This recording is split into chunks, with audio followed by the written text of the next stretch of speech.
बताओ कैसे हो? सही में चेक करें क्या? थोड़ा सा चेक कर लेते हैं कितना क्या बढ़िया हो तुम। नहीं, चलो कोई ना। हेडिंग डालो लाइव स्टॉक सेंसस पशु गणना।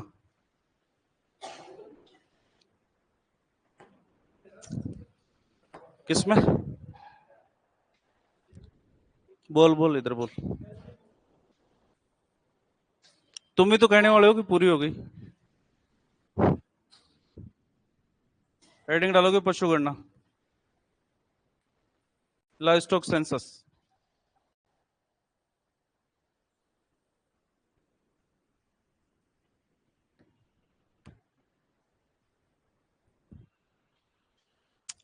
इक्कीसवीं पशु गणना की शुरुआत हो चुकी है, अभी 21वीं पशु गणना चल रही है, लेकिन डाटा अभी तक सबमिट हुए नहीं पूरे के पूरे।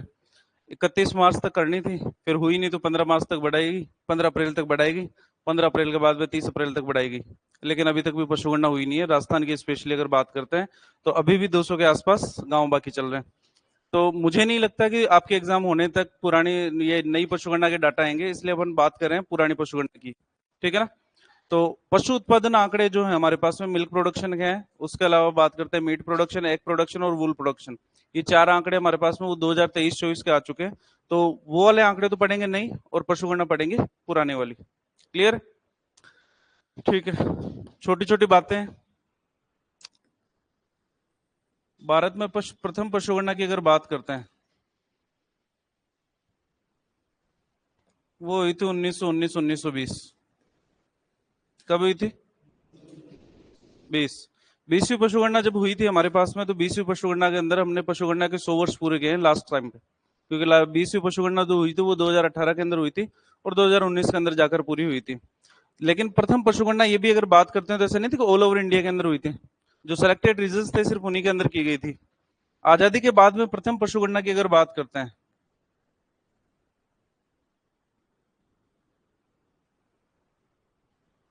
प्रथम पशु गणना ये की गई 1951 के अंदर। कब करी? 1951 के अंदर। नस्ल आधारित प्रथम पशु गणना की अगर बात करते हैं,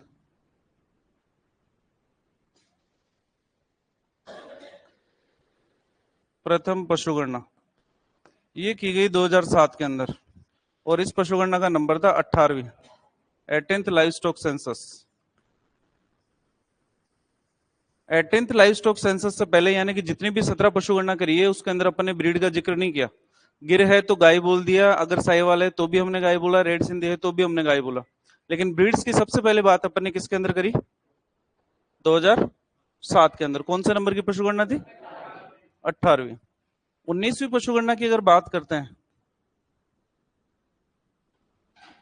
ये की गई 2012 के अंदर। कब की गई? 2012 के अंदर। ठीक है। 19वीं पशु गणना हमने करी 2012 के अंदर, और 19वीं पशु गणना तक अगर बात करते हैं तो पशु गणना का जो आयोजन करता था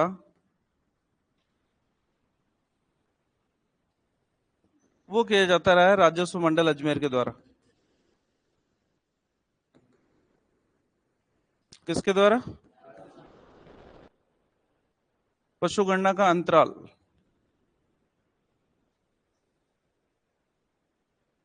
ये रखा जाता है 5 वर्ष का। जनगणना जो की जाती है वो 10 वर्ष के अंतराल पर की जाती है, यानी आपको जो गिना जाता है वो गिना जाता है 10 वर्ष के अंतराल पर, लेकिन पशुओं को गिनते हैं 5 वर्ष के अंतराल पर। यानी कि प्रत्येक 5 वर्ष के बाद के अंदर हमारे को पशु गणना करनी होती है। 5 वर्ष में करने का रीजन ये है क्योंकि हमारे पशुओं की आयु क्या होती है? कम। तो अगर 10 वर्ष के अंतराल पर करेंगे तो उस कंडीशन के अंदर कई पशु ऐसे रहेंगे जो हमारे पैदा होकर मर भी जाएंगे और पशु गणना के अंदर गिने भी नहीं जाएंगे। जबकि मनुष्य की औसत आयु होती है ज्यादा, लगभग कितनी मानते हो? 60 साल के आसपास। तो उस कंडीशन के अंदर अपन जनगणना का आयोजन तो 10 वर्ष के अंतराल पर करते हैं और पशु गणना का आयोजन 5 वर्ष के अंतराल पर करते हैं। 19वीं पशु गणना कब करी? 2012 के अंदर। राजस्व मंडल अजमेर के द्वारा की जाती थी, जिसके अंदर राजस्व के ही कर्मचारियों को लगाया जाता था, जैसे पटवारी हो गए, गिरदावर हो गए। पशुपालन विभाग का काम सिर्फ सुपरवाइज करने का होता था। तो 2012 के अंदर जो डाटा है वो डाटा के बाद के अंदर 2012 तक हमारे को दिक्कत थी भी नहीं। क्यों नहीं थी? उसका सिंपल सा कारण था कि 2012 तक डिपार्टमेंट के पास में इतना कोई खास काम था नहीं। पशुओं का ट्रीटमेंट करना, फील्ड प्रैक्टिस करना, इसके अलावा ज्यादा कुछ माथाफोड़ियां थी नहीं। 2012 के अंदर माथाफोड़ी शुरू हुई फर्स्ट टाइम पे जब सीएम फ्री मेडिसिन चालू की गई। मुख्यमंत्री निशुल्क पशुधन आरोग्य योजना, फ्री मेडिसिन कब चालू की गई थी? 15 अगस्त 2012 को। तो उसके बाद के अंदर हमारे को दिक्कत होने लगी क्योंकि हमारे पास में डाटा एक्यूरेसी बढ़ने लगी। तो एक्यूरेसी की आवश्यकता इसलिए पड़ी क्योंकि पशुगणना के आधार पर ही टारगेट दिए जाने लगे हमारे को, और टारगेट्स इतने ज्यादा होते थे कि पशुगणना के अंदर हमारे को पता ही नहीं होता था कि हमारे गांव में इतने पशु तो है नहीं। एक पटवारी है, उस पटवारी को गांव के अंदर किसको ज्यादा पता होगा कि जमीन के बारे में? पटवारी को या हमारे को? लेकिन पशुओं के बारे में हमारे को ज्यादा पता है कि पटवारी को? हमारे को। तो पटवारी जी खेजड़ी के पेड़ के नीचे बैठ जाते और पशुगणना के डाटा भर देते, भर के सबमिट हो जाते, सबमिट होने के बाद में हमारे पास में टारगेट आ जाते। टारगेट के अंदर हम कह देते कि साहब पशुगणना के अंदर इतने पशु तो है ही नहीं हमारे गांव के अंदर जितने आप टारगेट दे रहे हो। तो फिर हमारे को दिक्कत होती वहां पर। तो फिर ये नाटकबाजी चलती रही चलती रही। फिर राजस्व मंडल भी दुखी हो गया, उन्होंने कहा बोले आप ही कर लो ना फ्री, है ना, इतना महत्वपूर्ण काम है, आपके डिपार्टमेंट का काम है, बोले हमारे से क्यों करवाते हो, फिर आप ही कर लो। प्रथम डिजिटल पशुगणना,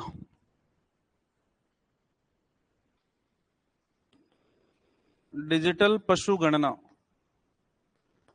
वो की गई 20वीं पशु गणना। कौन सी पशु गणना? 20वीं पशु गणना 5 वर्ष के अंतराल पर होनी थी। 2012 के अंदर लास्ट वाली हुई थी, लेकिन 2017 के अंदर होनी चाहिए थी, लेकिन कागज काले करना हम चाहते नहीं थे। तो हमने कहा कि नहीं साहब ये अब नहीं चलेगा, हम चाहते हैं कि ऑनलाइन करें इसको, यानी कि कागजों की बर्बादी ना हो। उस कंडीशन के अंदर हमने ऐप तैयार करवाई। ऐप तैयार करवाने के बाद में आपको ट्रेनिंग्स दी गई ऐप के बारे में। उसके बाद के अंदर हमने टैबलेट्स वितरित किए। टैबलेट्स वितरित होने के बाद के अंदर फिर पशुगणना शुरू करी। टेक्निकल चीजें, पुराने एलए से काम जानते नहीं अपन भी, तो उस कंडीशन के अंदर हमारे को काफी टाइम लग गया इन सब चीजों के अंदर। तो 20वीं पशुगणना की जो शुरुआत हुई वो हुई 1 अक्टूबर 2018 को। कब से? और ये खत्म हुई 16 अक्टूबर 2019 को। कब खत्म हुई? ये तो शुरुआत है और ये समाप्त हुई, ये खत्म हुई यहां पर। ठीक है, तो आप देखोगे लगभग 1 वर्ष का टाइम लग गया हमारे को डिजिटल पशुगणना करने के अंदर। अब जब डिपार्टमेंट एडेप्ट हो जाता है तो उसके बाद में हमारे को दिक्कत नहीं आती। अभी जैसे रिसेंटली पशुगणना की अगर बात करते हैं तो 21वीं पशुगणना की जो शुरुआत की गई थी वो की गई हमने नवंबर के अंदर शुरुआत करी, और अभी 99.99% पशुगणना हो चुकी है। राजस्थान की अगर बात करते हैं तो ऑल ओवर इंडिया के अंदर भी करीब करीब हो चुकी है। ज्यादा से ज्यादा अब जो एक्सटेंशन मिलेगा वो 5 या 10 दिन का मिलेगा, जिसके अंदर डीएनओ के द्वारा डाटा को सुपरवाइज किया जाएगा कि क्या वाकई में डाटा सही है, या फिर जहां पर एक्यूरेसी की आवश्यकता रहेगी वहां पर एक्यूरेसी के बारे में देखा जाएगा। इससे ज्यादा कुछ भी नहीं। तो पुराने टाइम पे हमारे को टाइम ज्यादा लगा क्योंकि एक तो हम डिजिटल रूप में करना चाह रहे थे, दूसरी जो हमारे बंदे हैं जो करने वाले हैं इन्यूमरेटर्स हैं, वो इन्यूमरेटर इतने ज्यादा टेक्निकल है नहीं कि जो सारा सब कुछ जानते रहे। आपकी जनरेशन तो मोबाइल के बारे में जानती है, लेकिन अगर पुराने लोगों को अगर आप देखोगे अभी भी डिपार्टमेंट के अंदर, तो वो कीपैड वाला फोन ही रखते हैं, है ना। तो वो उनको सिखाना अपने आप में बहुत मुश्किल टास्क हो जाता है। सिखाने के बाद में भी प्रॉब्लम्स आती हैं, ऐप ढंग से प्रॉपर काम नहीं करती, फिर ऐप के बारे में फिर टीम को, टेक्निकल टीम को बताना, वहां से डाटा की एक्यूरेसी चेक करवाना, ये अपने आप में बहुत टफ जॉब हो जाता है। तो शुरुआत फर्स्ट टाइम जब होता है तो टाइम ज्यादा ही लगता है हमारे को। तो यहाँ पर हमने 1 साल का टाइम लगाया और 1 साल के बाद में ही हमारी पशुगणना संपन्न हुई। तो 20वीं पशुगणना जो हुई हमारे पास में वो कब हुई? 2019 के अंदर। 2019 में पशुगणना की जो शुरुआत करी थी वो करी थी 1919 के अंदर, और 20वीं पशुगणना कब करी हमने? 2019 के अंदर। तो पशुगणना के 100 वर्ष पूरे किए हमने यहाँ पर। ठीक है, तो राजस्व मंडल अजमेर के द्वारा प्रत्येक 5 वर्ष के अंतराल पर पशुगणना का आयोजन किया जाता था। अभी जो चल रही है हमारे पास में वो चल रही है 21वीं पशुगणना।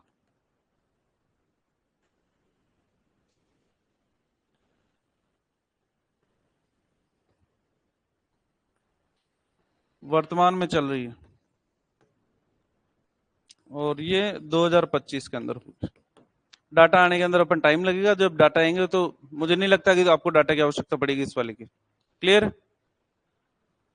अभी अगर बात करते हैं तो वर्तमान के अंदर जो किसी पशुगणना का कार्य चल रहा है उसके अंदर राजस्व मंडल का कोई भी रोल नहीं है, 1% भी रोल नहीं है।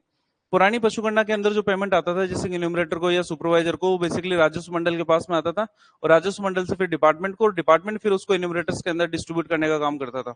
लेकिन अब सारा सिस्टम ऑनलाइन हो गया तो ऐसी कोई आवश्यकता हमारे को है नहीं। गवर्नमेंट ऑफ इंडिया का डायरेक्ट बजट आता है आरबीआई के अंदर, और आरबीआई से एक डिपार्टमेंट का एक अकाउंट है जिसको बोलते हैं एसएनए स्पर्श, उस अकाउंट के थ्रू सभी इन्यूमरेटर्स को पेमेंट कर दिया जाता है। लेकिन परंपरा, प्रतिष्ठा, अनुशासन को ध्यान रखते हुए आपको याद रखना है कि पशुगणना का आयोजन करता कौन है? राजस्व मंडल। अगर ऑप्शन के अंदर दे रखा है तो राजस्व मंडल ही करके आना है। बाकी वर्तमान के अंदर पशु गणना के अंदर राजस्व मंडल का कोई भी रोल नहीं है, जीरो रोल। पशु गणना करने के लिए जो स्तर बनाए गए हैं,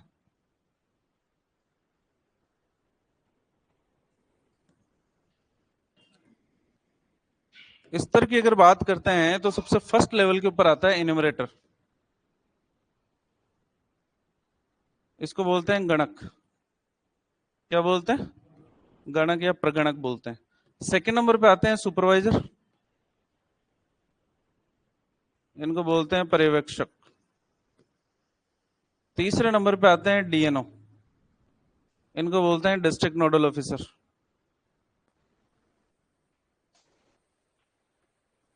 और चौथे नंबर पे आता है एसएनओ, इसको बोलते हैं स्टेट नोडल ऑफिसर।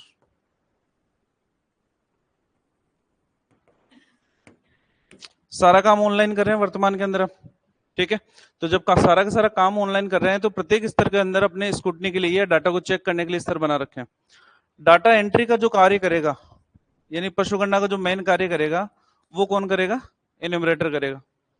इन्यूमरेटर इकलौता ऐसा है जो डाटा के अंदर एंट्री कर सकता है, डाटा को एडिट कर सकता है। बाकी कितना ही बड़ा ऑफिसर क्यों ना हो, वो डाटा को एंट्री नहीं कर सकता, ना उसको चेंज कर सकता है, ना उसको एडिट कर सकता है ना।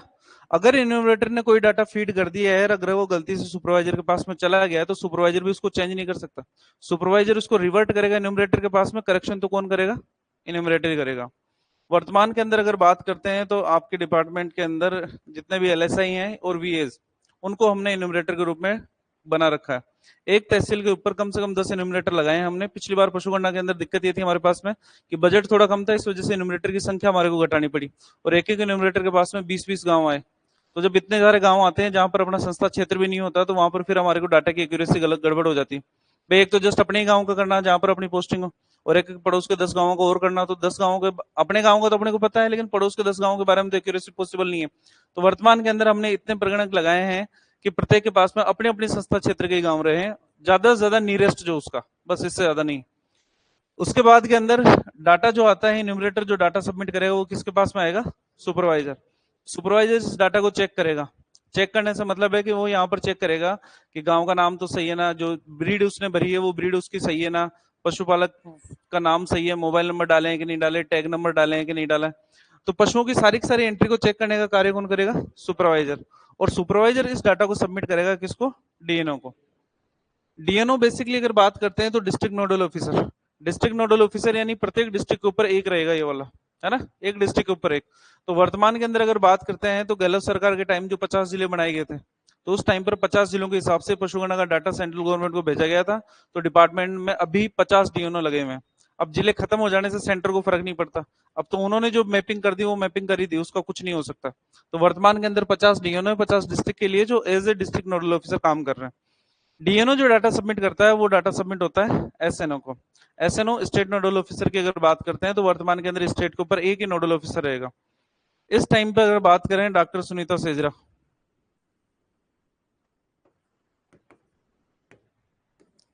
Wife of doctor Anand Sejra. Anand Sejra ji का नाम पहले लिखा होगा अपन ने। ये कौन है? डायरेक्टर। वर्तमान के अंदर पशुपालन विभाग में निदेशक के पद के ऊपर, director of department of animal husbandry.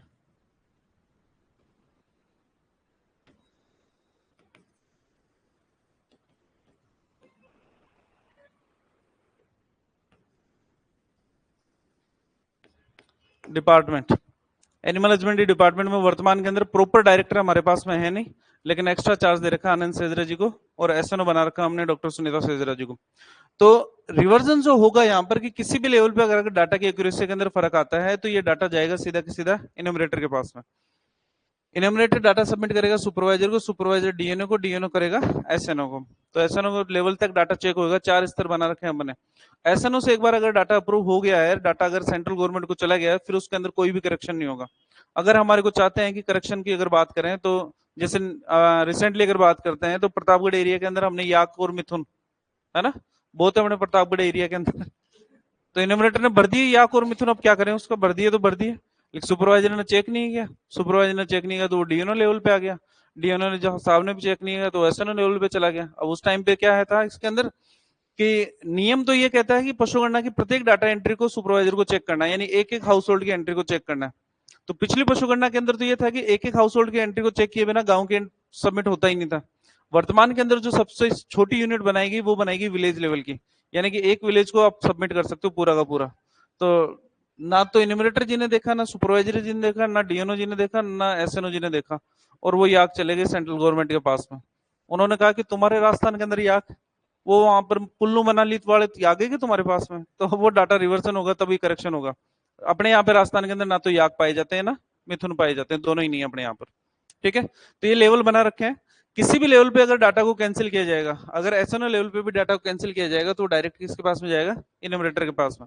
ऐसा नहीं कोई कैसे ना कैंसिल करेगा डीएनओ के पास जाएगा, डीएनओ कैंसिल करेगा ना। इन तीनों में से कोई भी अगर डाटा को रिजेक्ट करेगा तो वो डायरेक्ट जाएगा इनोमरेटर के पास में, क्योंकि करेक्शन का अधिकार भी किसको है, सिर्फ इनोमरेटर लेवल पर। अगली पशु गणना के अंदर होप आप एज ए इनोमरेटर काम करोगे, कर लोगे क्या? हाँ, तो ध्यान रखना। अब टारगेट की बात करते हैं, तो टारगेट का तोड़ ये निकाला आपने कि अगर पशु गणना के अंदर पशु ही कम होंगे तो टारगेट भी कम होंगे। लेकिन ध्यान रखना कि पशु गणना के अंदर अगर टारगेट पशु गणना ही अगर कम करेंगे अपन नॉर्मल से, तो पशुओं का जब अस्तित्व नहीं रहेगा तो डिपार्टमेंट का अस्तित्व क्या करेगा, है ना। तो वर्तमान के अंदर पिछली पशु गणना की अगर बात करते हैं तो लगभग 1.66% पॉपुलेशन कम आई थी, लेकिन इस बार पशु गणना वाले डाटा के अंदर आपको मोर देन 15% पशुओं की संख्या के अंदर कमी मिलेगी, 15% से ज्यादा। क्यों मिलेगी इसके बारे में अपन कुछ बोलेंगे नहीं, रहने तो कुछ बातें बोलने की नहीं होती। लिखिए,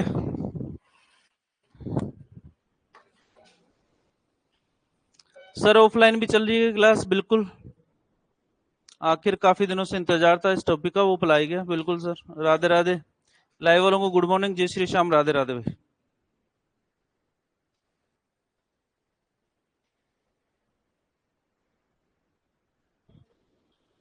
सर आपने एनएससी से भी कंप्लीट नहीं करवाया, करवा दिया? अरे गुरुजी आवाज नहीं आ रही, नेटवर्क चेक करो।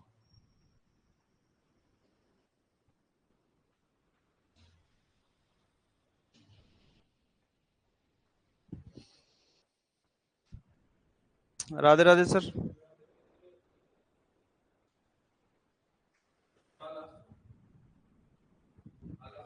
बिल्कुल नहीं, लास्ट ही है आज।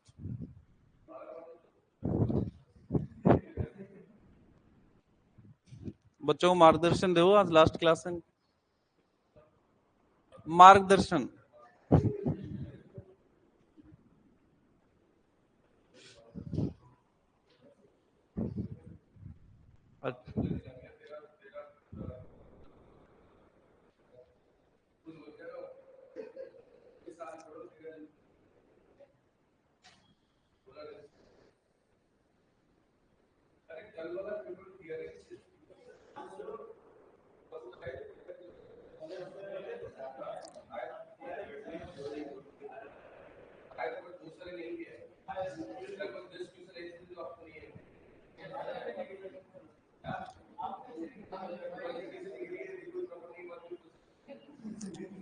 प्रथम सिंथेटिक ब्रिज कौन सी है?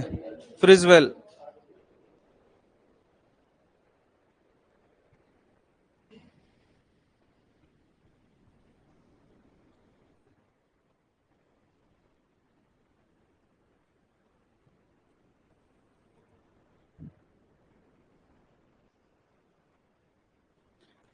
रिवीजन का प्लान बताओ, और ये सारी बातें अपन लास्ट के अंदर करेंगे, कैसे क्या रिवीजन करना है, क्या करना।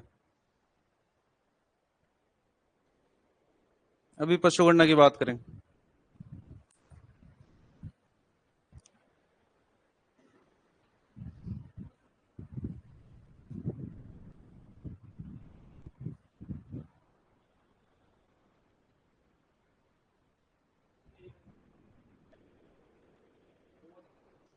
सर मैंने क्या कहा, उनके मानने से कुछ नहीं होता।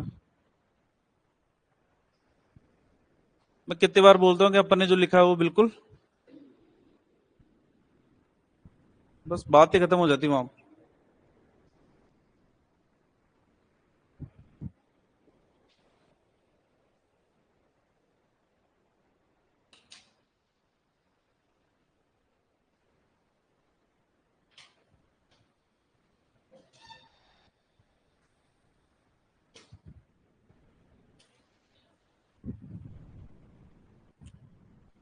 टोटल ब्रीड्स और एनबीजीआर की बातें अपन दोबारा करेंगे क्योंकि वापस से ब्रीड की संख्या के अंदर इजाफा हुआ। वर्तमान के अंदर 230 ब्रीड्स है हमारे पास में, और फिर से कह रहा हूं कोई नहीं पूछेगा। लिखो लिखो लिखो, लिख लिया?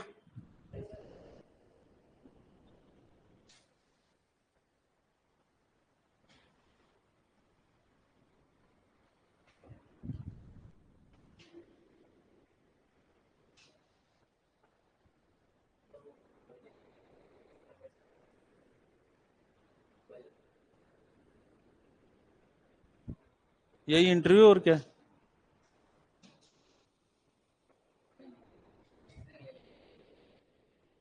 25-30 के आसपास मान के लिख लिया? नेक्स्ट लिखो।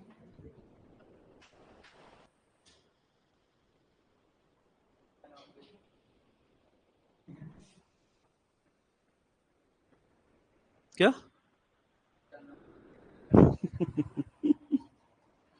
सेटिंग वेटिंग नहीं करवाता मैं।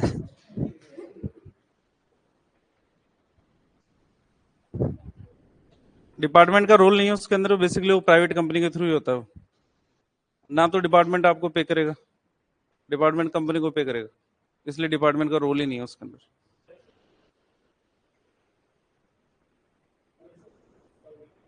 किसमें? मोबाइल यूनिट में सिलेक्शन कुछ नहीं, कंपनी वाले वैकेंसी निकालते हैं, आप जाओ फॉर्म भरो उसका। या तो मार्क्स ज्यादा होने चाहिए, आपके पास में ये ज्यादा होना चाहिए। अब देख लो तुम्हारे पास में क्या ज्यादा है।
लिख लिया?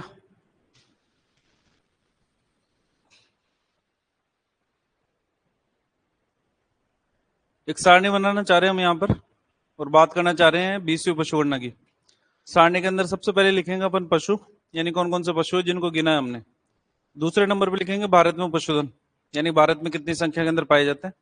तीसरे कॉलम के अंदर लिखेंगे राजस्थान में पशुधन, यानी राजस्थान में कितने प्रतिशत पाए जाते हैं। कि उसके बाद में राज्य का प्रतिशत, यानी कि भारत के अंदर जितने पशु पाए जाते हैं उनका कितना प्रतिशत राजस्थान के अंदर पाया जाता है। उसके बाद में अग्रणी राज्य अग्रणी राज्य से मतलब है कि पशुधन सबसे ज्यादा कौन से राज्य में पाया जाता है और राजस्थान की स्थिति उसके अंदर कौन सी आती है। बनाते जाओ साथ के साथ, एक बार देख लो फिर बाद में लिखना। एक तरफ लिखेंगे पशु, फिर लिखेंगे भारत में, फिर लिखेंगे राजस्थान में। भारत में और राजस्थान में ये दोनों को दोनों संख्या लिखेंगे मिलियन में, किसके अंदर, और 1 मिलियन में कितना होता है 10 लाख, 1 मिलियन 10 लाख। इसके बाद में राज्य का प्रतिशत,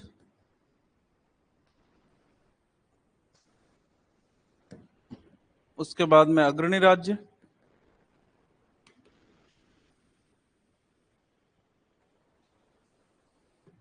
और राजस्थान का स्थान।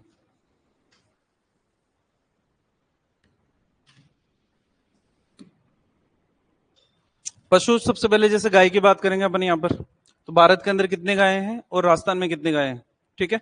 भारत की कुल गायों में से राजस्थान की में कितने प्रतिशत गायें हैं, यहाँ पर लिखेंगे अपन राज्य का प्रतिशत।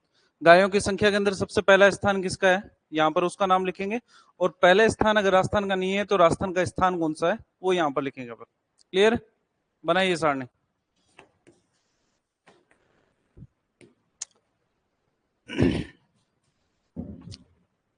बनाते जाना साथ के साथ।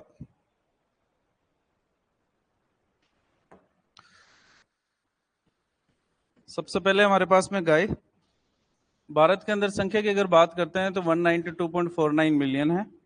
राजस्थान की अगर बात करते हैं तो 13.9 मिलियन गायें पाई जाती हैं। प्रतिशत की अगर बात करते हैं तो 7.22% गायें राजस्थान के अंदर पाई जाती है। अग्रणी राज्य के अंदर आता है पश्चिम बंगाल, और राजस्थान के स्थान की अगर बात करते हैं तो वो आता है छठा, 6th। सेकंड नंबर पे बात करते हैं भैंस की,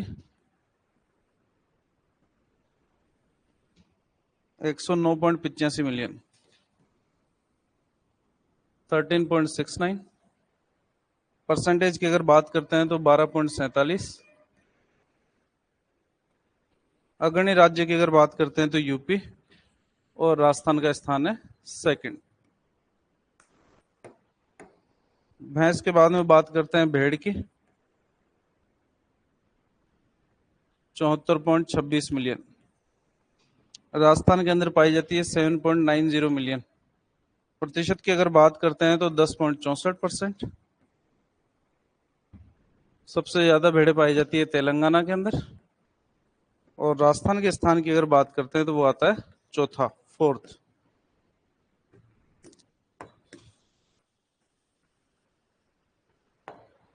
भेड़ के बाद में बात करते हैं बकरी की,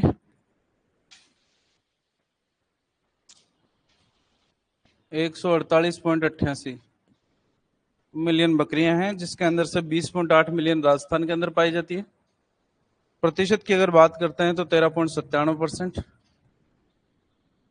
अग्रणी राज्य की अगर बात करते हैं तो राजस्थान है, और स्थान की अगर बात करते हैं तो फर्स्ट।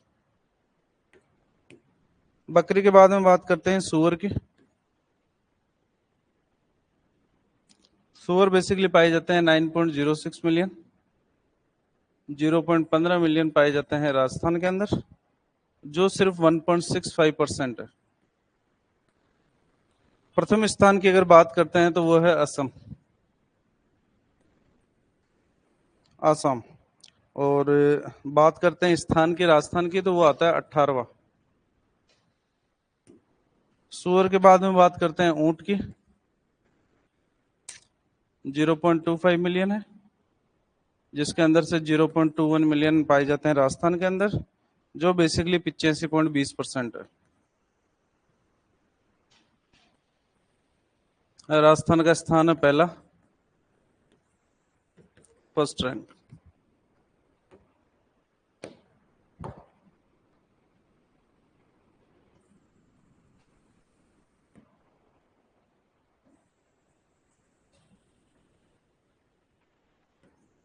कुल पशुधन की अगर बात करते हैं 537.78 मिलियन। राजस्थान के अंदर पाया जाता है 56.8 मिलियन। 56.8 मिलियन। और प्रतिशत की अगर बात करते हैं तो 11.27% टोटल पशुधन का पाया जाता है। सबसे ज्यादा पशु जो पाए जाते हैं यूपी है, और राजस्थान के स्थान की अगर बात करते हैं तो वो आता है सेकंड। पोल्ट्री की अगर बात करते हैं अलग से, मुर्गी 851.91। राजस्थान के अंदर 14.6 मिलियन, जो लगभग 1.72% है। सबसे ज्यादा पोल्ट्री पाई जाती है तमिलनाडु के अंदर। और राजस्थान के स्थान की अगर बात करते हैं तो वो आता है 17वां।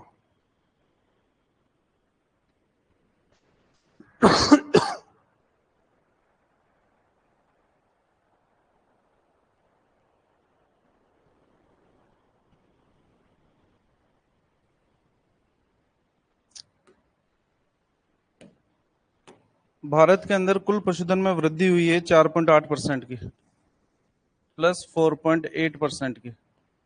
और राजस्थान के अंदर कमी हुई है 1.66% की। तो प्लस का मतलब तो वृद्धि से, और माइनस का मतलब कमी से। लिखिए एक बार फिर बात करते हैं।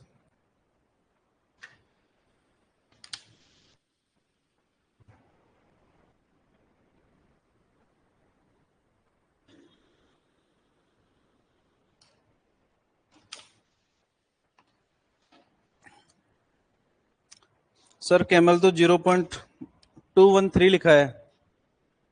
ये अपन मिलियंस के अंदर चल रहे हैं 2 डिजिट तक ही। अगर 3 डिजिट तक लिखना चाहो तो इसको 3 कर लेना भाई, लाइव वालों को भी नाराज नहीं करेंगे। लो,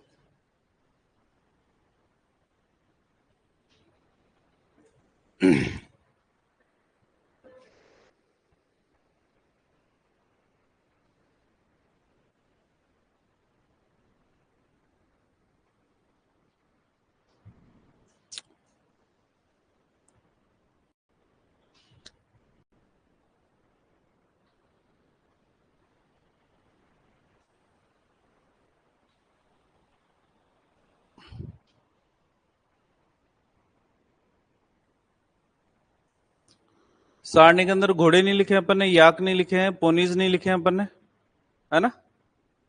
गधे भी नहीं लिखे अपन ने। जनरली इनके बारे में पूछते नहीं है तो अलग से लिखेंगे फिर अपन, है ना। तो जो पूछे जाते हैं उनके बारे में लिखा अभी तक तो अपन ने।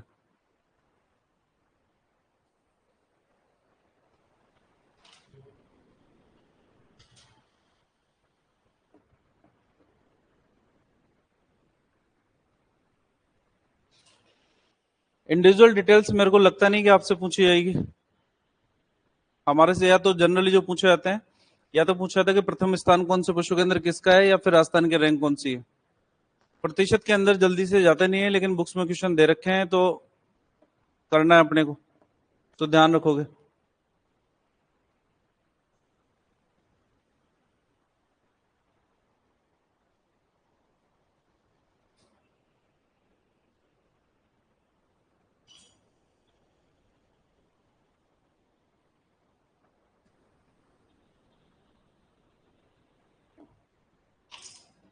सर सुअर का स्थान 17 है या 18?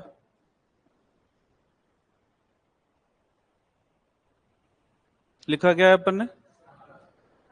और मुर्गी में क्या लिखा है?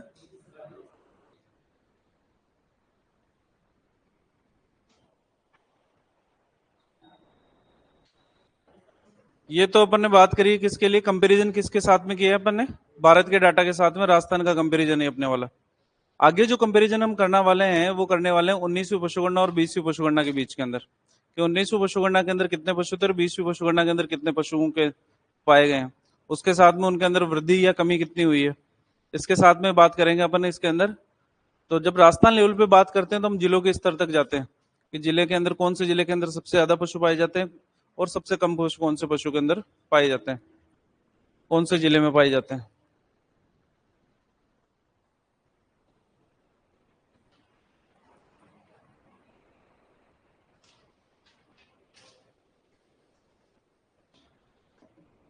बना लिया सबने?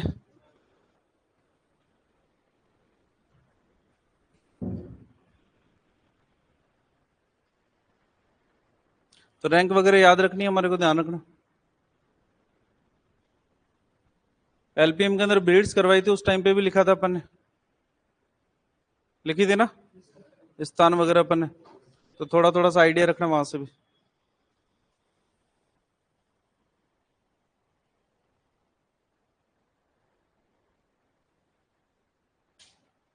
सर्वाधिक पशुधन की अगर बात करते हैं तो भारत के अंदर सबसे ज्यादा पशुधन पाया जाता है। थोड़ा सा ध्यान देने योग्य बातें यहाँ पर, थोड़ा सा अगर देखना चाहो फर्स्ट सारणी के अंदर से, अगर देखना चाहो यहाँ पर, ठीक है, टोटल अगर इनके अंदर से बात करते हैं तो सबसे ज्यादा पशु कौन सा है, देख के बताओ एक बार। गाय 192.49 मिलियन। जबकि राजस्थान के अंदर बात करें तो सबसे ज्यादा 20.8 मिलियन। तो अगर बात करते हैं अपन इंडिया की, तो भारत के अंदर सबसे ज्यादा जो पशुधन पाया जाता है वो तो है गाय। लेकिन अगर राजस्थान की बात करते हैं तो राजस्थान में सबसे ज्यादा पशुधन कौन सा पाया जाता है, बकरी। अंडरलाइन करोगे दोनों को, और ध्यान भी रखना है हमारे को।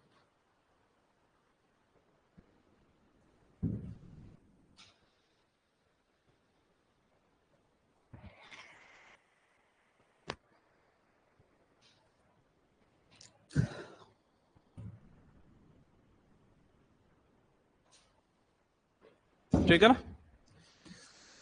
नेक्स्ट जो सारणी बनाना चाह रहे हैं उसके अंदर हम वापस से लिखेंगे पशु, फिर लिखेंगे 19वीं पशु गणना, फिर लिखेंगे 20वीं पशु गणना।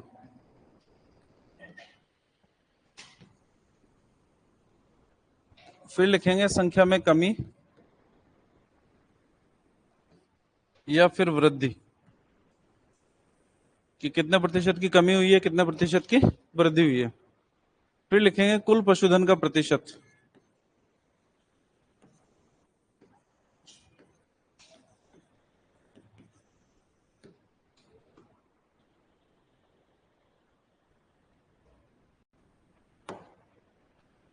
उसके बाद के अंदर लिखेंगे अपन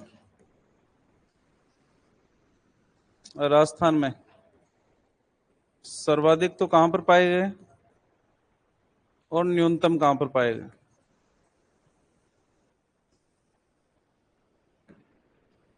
मतलब सिंपल सा, जैसे मान लो गाय की बात करते हैं तो गायें 19वीं पशुगणना के दौरान कितनी थी और 20वीं पशुगणना के दौरान कितनी थी।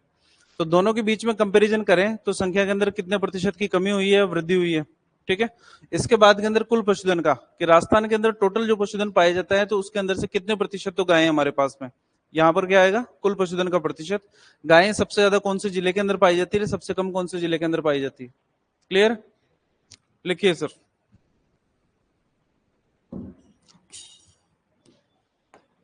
सबसे पहले बात करते हैं बकरी की। बकरी की अगर बात करते हैं तो डाटा ये मिलियन के अंदर है, 21.65 मिलियन, जो रह गई फिर बाद में 20.84 मिलियन। कमी की अगर बात करते हैं तो -3.81% की कमी हुई है। राज्य के प्रतिशत की अगर बात करते हैं तो 36.69% कुल पशुधन का पाई जाती है बकरियां। सर्वाधिक संख्या के अंदर बकरियां पाई जाती है बाड़मेर के अंदर, और न्यूनतम बकरियां पाई जाती है धौलपुर के अंदर।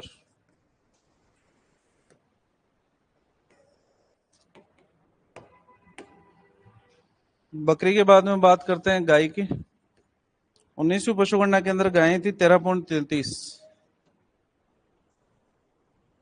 बाद में हो गई 13.9 मिलियन। संख्या के अंदर हुई है वृद्धि +4.41% की। कुल पशुधन के प्रतिशत की अगर बात करते हैं तो 24.47%। सर्वाधिक गायें पाई जाती है बीकानेर के अंदर, और न्यूनतम गायें पाई जाती है धौलपुर के अंदर।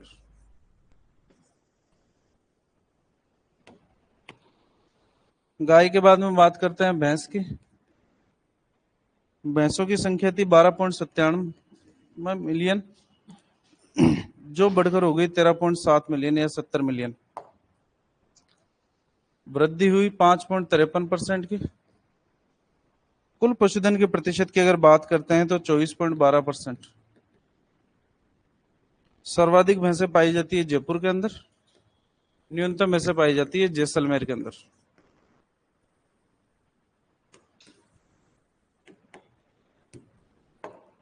भैंसों के बाद में बात करते हैं भेड़ की। 0.9 मिलियन थी, जो घटकर रह गई 7.9 मिलियन। संख्या के अंदर आई है कमी -12.95% की। कुल पशुधन के प्रतिशत की अगर बात करते हैं तो 13.91। 13.91 सर्वाधिक पाई जाती है बाड़मेर के अंदर, न्यूनतम पाई जाती है बांसवाड़ा के अंदर। भेड़ के बाद में बात करते हैं ऊंट की।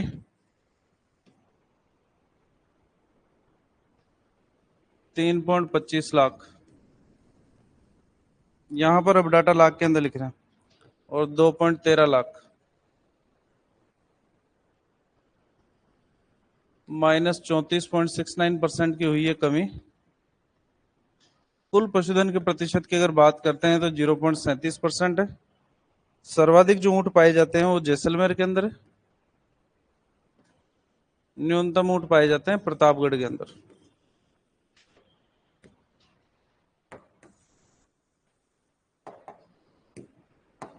ऊंट के बाद में बात करते हैं सूअर की।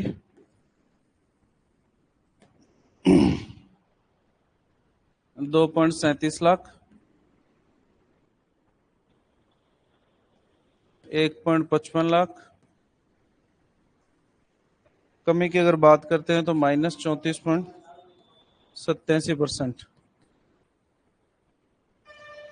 कुल पशुधन का 0.27% सूअर है। सर्वाधिक सूअर जयपुर के अंदर, न्यूनतम की बात करते हैं तो डूंगरपुर।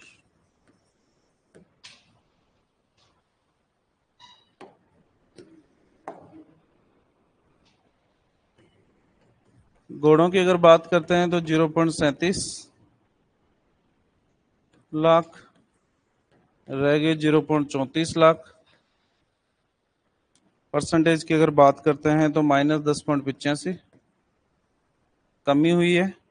कुल पशुधन के प्रतिशत की अगर बात करते हैं तो 0.06% है। सर्वाधिक घोड़े पाए जाते हैं बीकानेर के अंदर, न्यूनतम पाए जाते हैं डूंगरपुर के अंदर।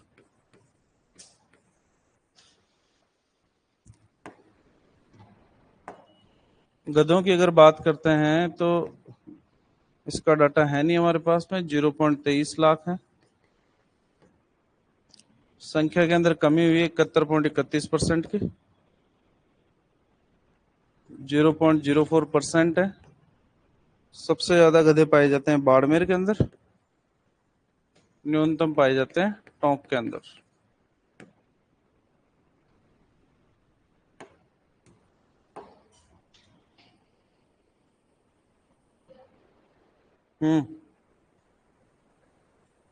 क्या कमी हुई है? ये प्लस लगा हुआ है, ये इसको बड़ा कर लो थोड़ा सा, ऐसे।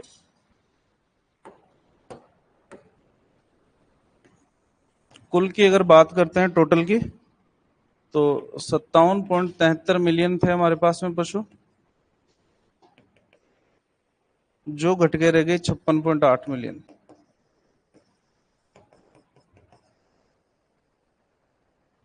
संख्या के अंदर कमी हुई है 1.66% की। कुल पशुधन का 100% है। सर्वाधिक पशुधन पाया जाता है बाड़मेर के अंदर, न्यूनतम पाया जाता है धौलपुर के अंदर।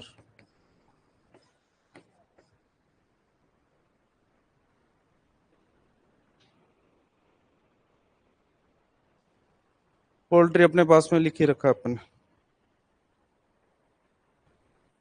बनाइए सर।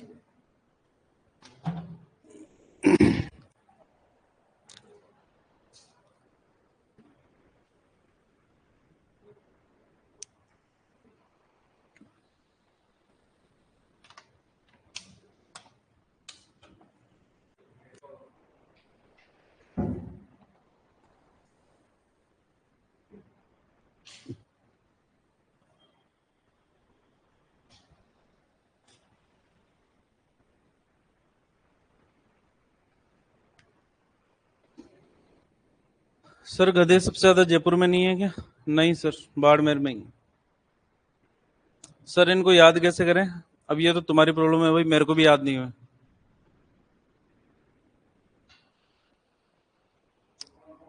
0.9 नहीं है, बस 9 ही है सर। ये 0 हटा देते हैं। 9 मिलियन। 9 मिलियन है, और ये 20वीं पशुगणना के अंदर 7.9 मिलियन हो गए, तो ये कम हुई है 12.95% की। पूछा क्या जाएगा? बहुत अच्छा सवाल है। सब कुछ पूछा जाएगा इसके अंदर से।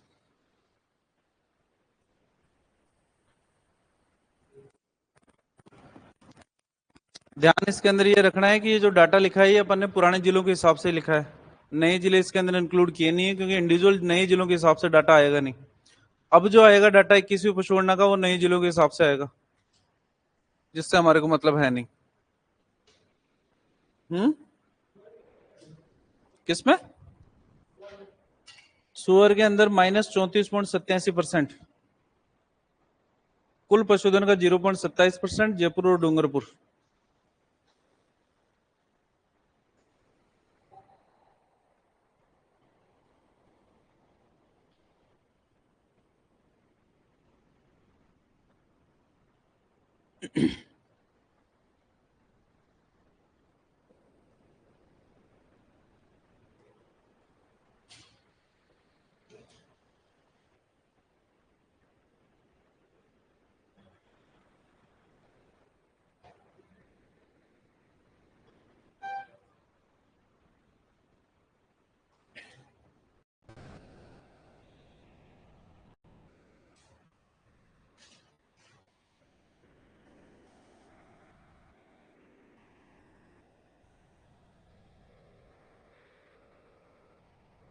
किसमें?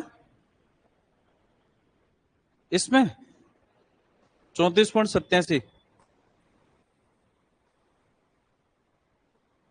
है ना। गणित लगाने की कोशिश मत करना ज्यादा, बस थोड़ा सा इधर उधर वेरिएशन आ सकता है।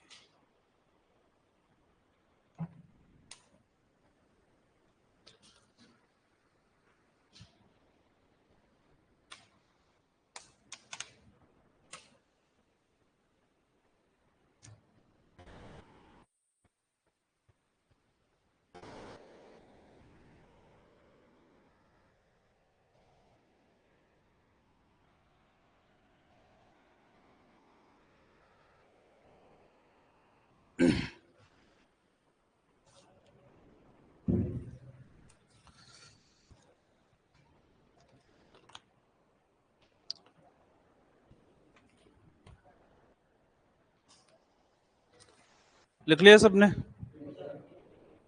आराम से लिखो।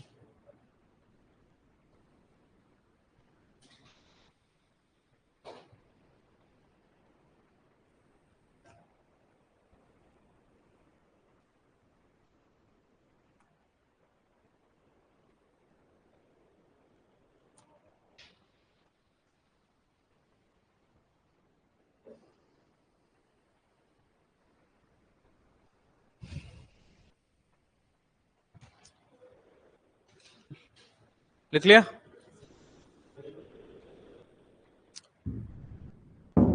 थोड़ी सी जानकारी पशु घनत्व के बारे में। आराम से लिखो सर, आराम से। राजस्थान का पशु घनत्व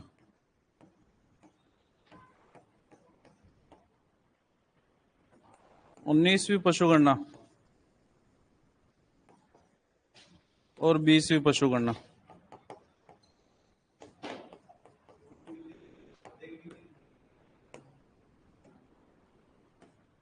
उन्नीसवीं पशुगणना के अंदर ये 166 पशु प्रति किलोमीटर स्क्वायर के अंदर थे, और 19वीं के अंदर 169 पशु, और 20वीं पशुगणना के अंदर ये हो गए 166 पशु प्रति किलोमीटर स्क्वायर। पशु घनत्व का मतलब होता है कि 1 किलोमीटर एरिया के अंदर कुल कितने एवरेज पशु पाए जाते हैं। 19वीं पशुगणना के अंदर 169 पशु 1 किलोमीटर एरिया के अंदर पाए जाते थे, लेकिन फिर कमी हुई हमारे पास में 56.8 मिलियन हो गए। उस कंडीशन के अंदर पशु घनत्व हमारा घटकर कितना हो गया? 166 पशु 166 पशु प्रति किलोमीटर स्क्वायर एरिया के अंदर। लिखिए।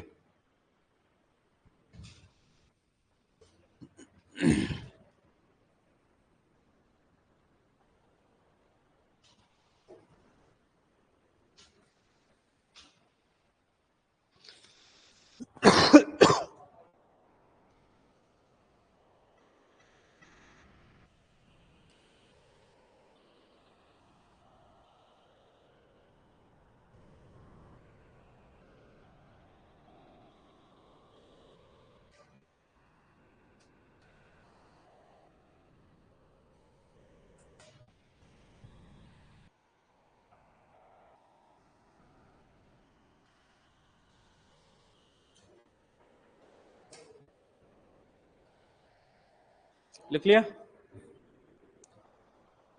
ये तो राजस्थान की बात कर रहे हैं, लेकिन राजस्थान के अंदर अलग अलग जिलों की अगर बात करते हैं तो सर्वाधिक पशु घनत्व पाया जाता है दौसा के अंदर, और सबसे कम पशु घनत्व पाया जाता है जैसलमेर के अंदर। लिखो नोट डाल के।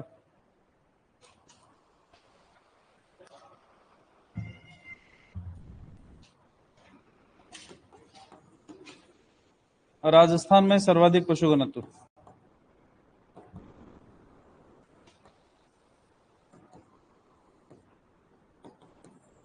दौसा, 292 पशु प्रति किलोमीटर स्क्वायर। न्यूनतम पशु घनत्व की अगर बात करते हैं,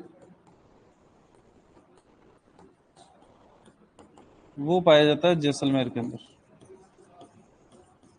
थोड़ा सा आइडिया रखना बस इसको। विश्व की अगर बात करते हैं तो विश्व में सर्वाधिक संख्या में पशु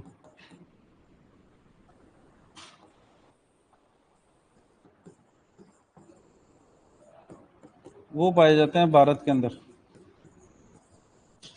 पशुओं की संख्या के अंदर हमारी रैंक कौन सी है? फर्स्ट। नेक्स्ट, भारत में विश्व की 13.5% गायें पाई जाती है।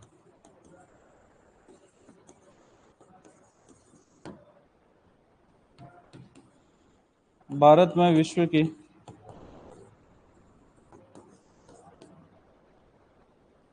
54.6, 13 पॉइंट नहीं है, 19.5।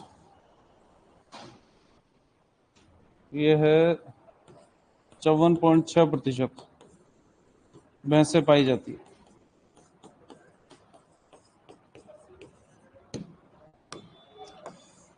रिसेंट डाटा है, याद रखोगे।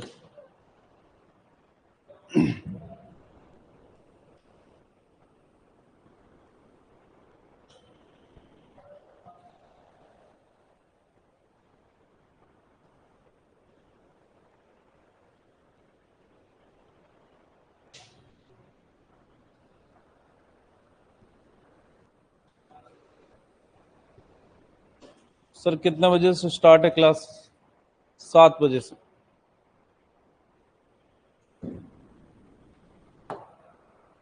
जीडीपी की योगदान की अगर बात करते हैं, जीडीपी को हम बोलते हैं ग्रोस डोमेस्टिक प्रोडक्ट।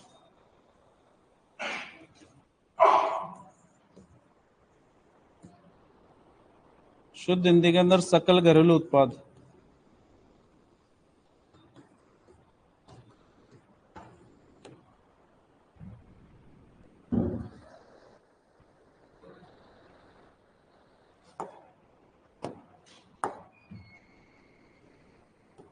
पहले भारत की बात करते हैं। कृषि व पशुपालन का योगदान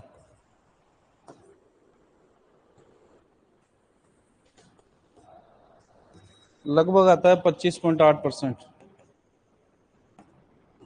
सिर्फ पशुपालन के योगदान की अगर बात करें,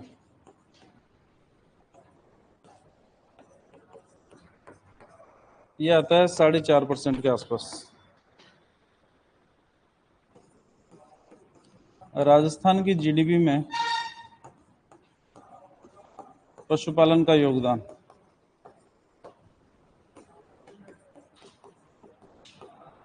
वो है लगभग 10.21%। लिखिए।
लिख लिया?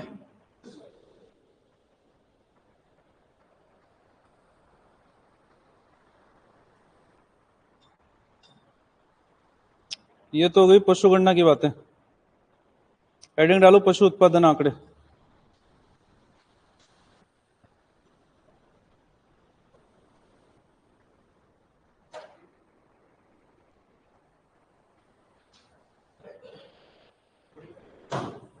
पशु उत्पादन आंकड़े।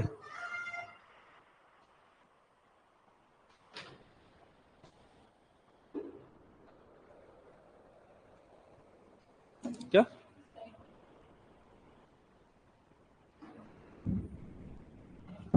सर क्लास डेली होगी क्या? नहीं, लास्ट क्लास है आपकी। अब क्या डेली पढ़ोगे तुम? हैं? थके नहीं क्या अभी तक तुम आते आते? जिल गए होंगे अब तक तो।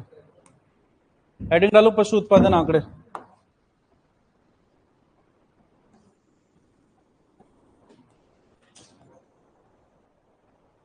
अभी जो हम डाटा लिख रहे हैं वो लिख रहे हैं हम 2023-24 का। जो लास्ट जो डाटा है हमारे पास में ये 2023-24 का है, तो कोरिलेटिव मत करना, बिल्कुल नया डाटा है। लिखते जाओ एक बार तो फिर बाद में समझाएंगे। सबसे पहले बात करना चाह रहे हैं हम दूध उत्पादन की, मिल्क प्रोडक्शन।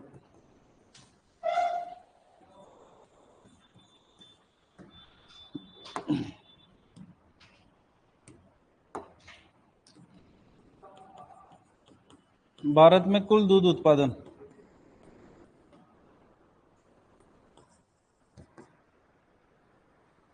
239.30 million ton.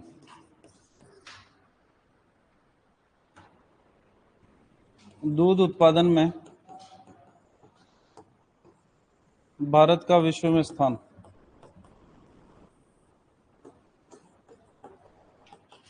वो है फर्स्ट।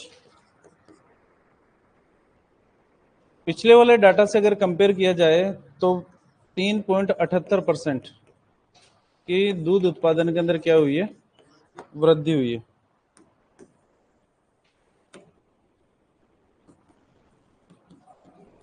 भारत में पर कैपिटा अवेलेबिलिटी,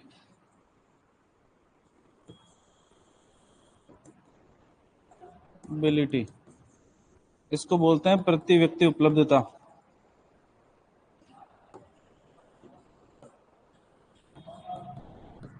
वो है 471 ग्राम पर डे।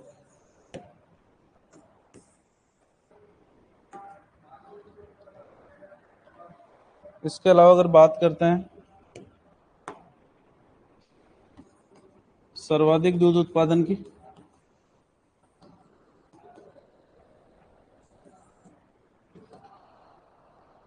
वो है उत्तर प्रदेश के अंदर, यूपी में। कुल दूध उत्पादन का 16.21% यूपी करता है। इसकी रैंक कौन सी है? First rank. राजस्थान की अगर बात करते हैं, राजस्थान कुल दूध उत्पादन का 14.51% करता है। और रैंक की बात करते हैं तो रैंक आती है राजस्थान की सेकंड।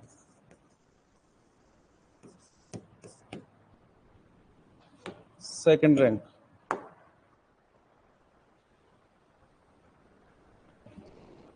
औसत उत्पादन की अगर बात करते हैं,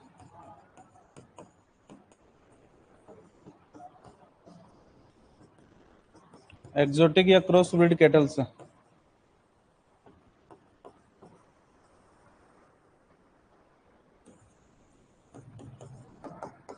8.12 kg पर डे पर एनिमल।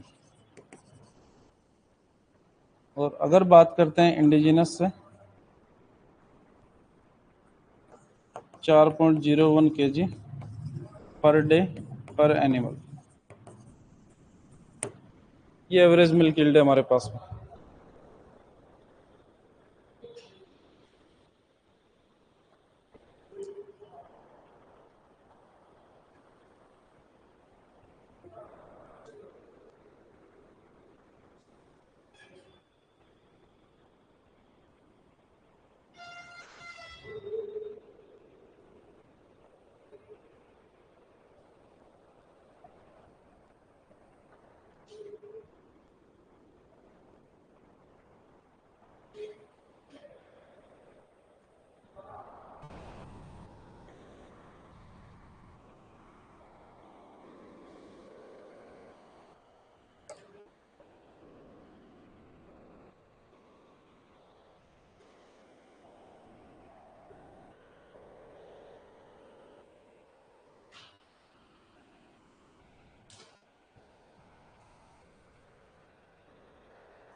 प्रति व्यक्ति उपलब्धता अगर राजस्थान की अगर बात करते हैं,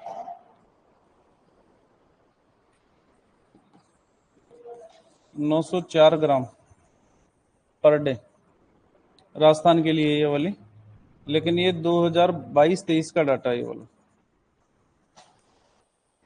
2023 के अनुसार दूध उत्पादन के अंदर हल्की सी वृद्धि हुई है, तो पर कैपिटा अवेलेबिलिटी के अंदर भी वृद्धि हुई होगी। तो थोड़ा सा ऑप्शन के हिसाब से आंसर कर देना इसके अंदर।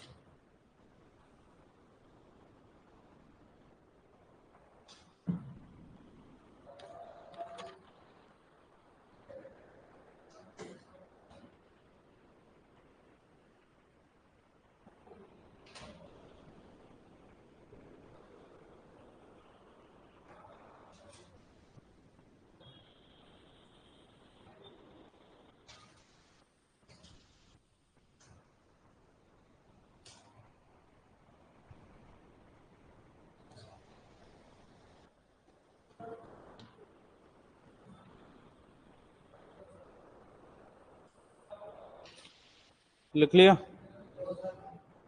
लिखो सर, आराम से लिखो।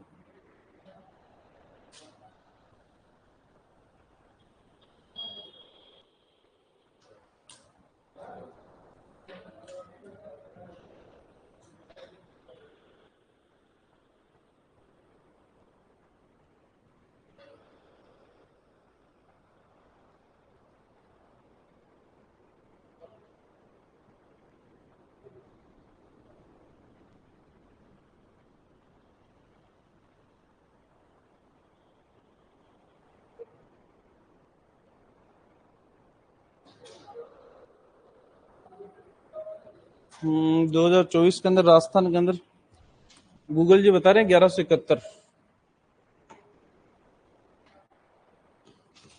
1171 ग्राम पर डे, ये 2024 के हिसाब से लिख लेना।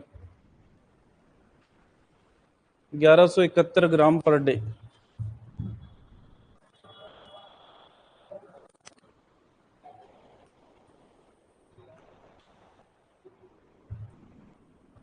सर पशु कम हो रहे हैं और दूध कैसे बढ़ रहा है? ये तो लंपी के टाइम पे भी किया था आपने। राजस्थान के अंदर लंपी का सबसे ज्यादा इफेक्ट था और उसी साल के अंदर हम दूध उत्पादन के अंदर नंबर 1 बने थे। ये तो सर आपके ऊपर है, डिपार्टमेंट को डाटा देता हूं ना हम। आप तो बताओ कब दूध बढ़ाना है कब घटाना है। सारे के सारे डाटा किससे रिलेटेड है? मिल्क प्रोडक्शन से। सेकंड नंबर पे लिखो, अंडा उत्पादन एक प्रोडक्शन।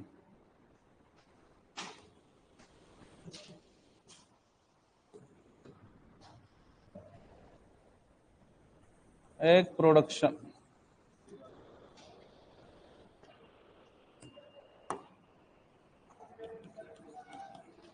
भारत में कुल अंडा उत्पादन की अगर बात करते हैं,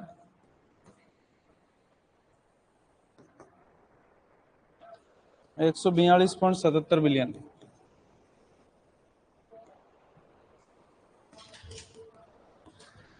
बिलियन इंक्रीज हुई है, 3.17% की वृद्धि है अंडा उत्पादन में। विश्व में भारत के स्थान, यह है सेकंड।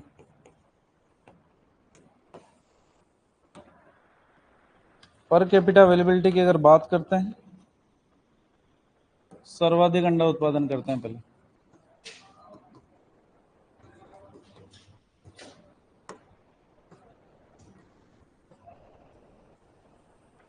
यह है आंध्र प्रदेश के अंदर 17.85%, फर्स्ट रैंक। सेकंड नंबर पे आता है तमिलनाडु,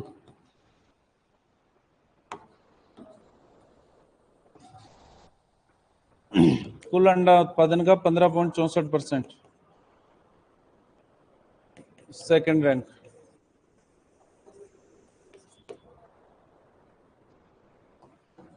अंडा उत्पादन में राजस्थान का स्थान,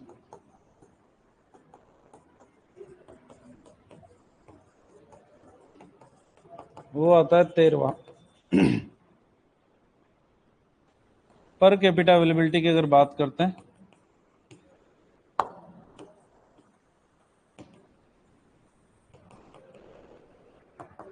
वो है 103 अंडे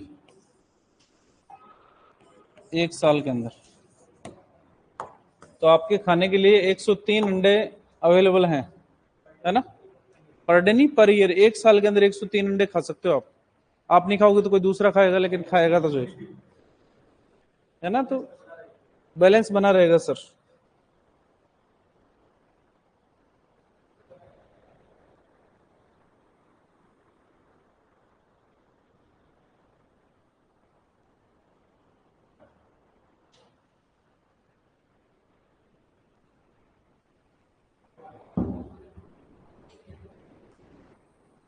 ये इंडिया की है, और राजस्थान की अगर बात करते हैं तो 38 एग्स पर ईयर, ये राजस्थान की।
लिख लिया?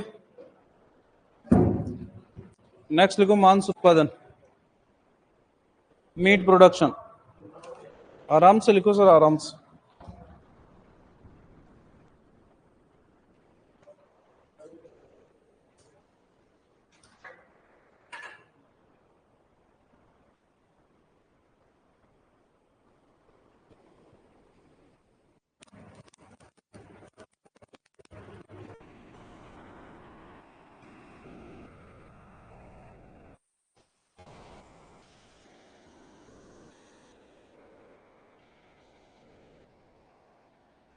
यहीं पे लिख देते हैं लोग।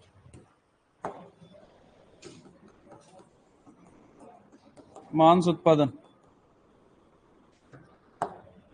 मीट प्रोडक्शन की अगर बात करते हैं तो भारत में कुल मांस का उत्पादन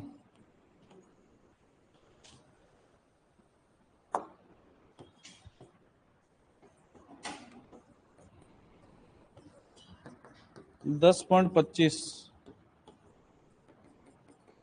मिलियन टन है, और इसके अंदर भी इंक्रीज हुई है 4.95% की।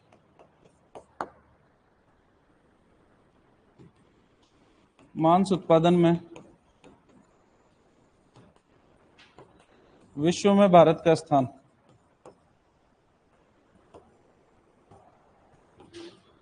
ये आता है 5वां, 5th रैंक है। सर्वाधिक मांस उत्पादन की अगर बात करते हैं,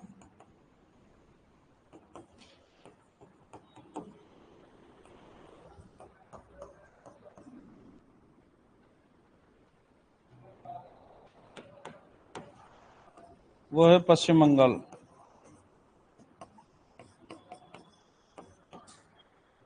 12.62%।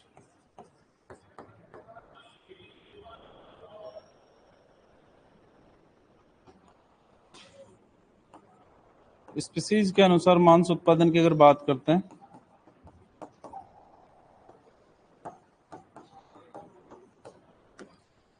सबसे ज्यादा जो मांस मिलता है वो है हमारे पास में पोल्ट्री से, 48.96%। और सेकंड नंबर पे आती है बफेलो मीट, 18.09%। लिखिए।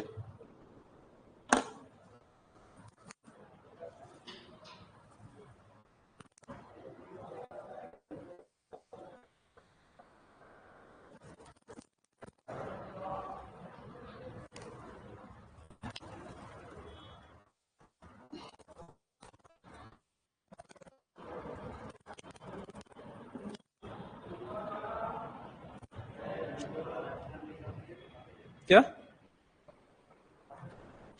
मतलब? भारत के हिसाब से परसेंटेज जो लिखी है अपन, ये भारत के हिसाब से।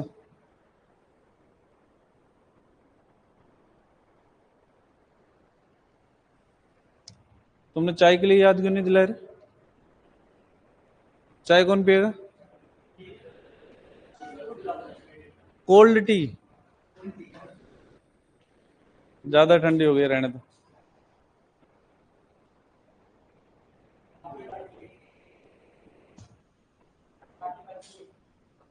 क्या बाकी है? हाँ हाँ देंगे तो। दो तरीके का चूरमा और दाल की जगह कड़ी। अभी आएंगे मनीष जी, लिखवा लिए। राजस्थान के एग्जैक्ट 2024 वाले आंकड़े हैं नहीं, इसलिए मैं आपको 2023 वाले आंकड़े लिखवा देता हूँ इसके अंदर से। लिख लिए ना ये तो?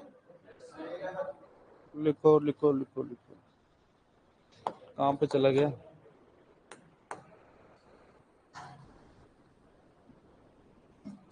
Per capita availability.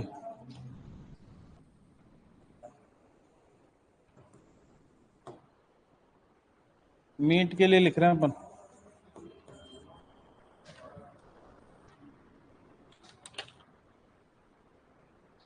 7.1, 7.1 kg per year. ये इंडिया का।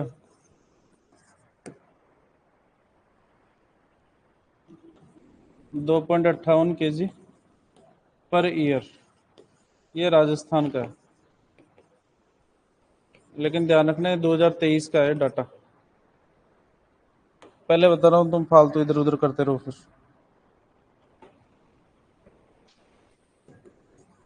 मांस उत्पादन में राजस्थान का स्थान।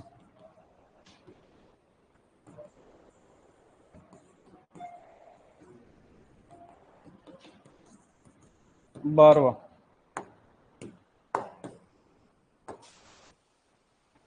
बात करते हैं ऊन उत्पादन की।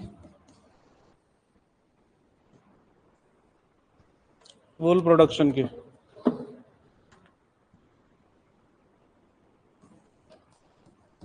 भारत में कुल ऊन उत्पादन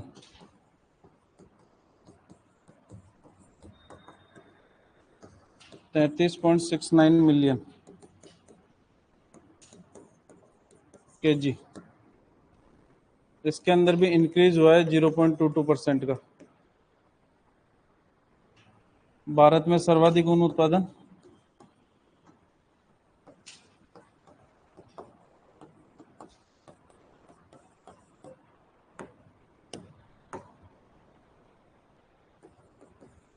राजस्थान। कुल ऊन उत्पादन का 45.94%, फर्स्ट रैंक है। सेकंड नंबर पे आता है जम्मू कश्मीर। कुल ऊन उत्पादन का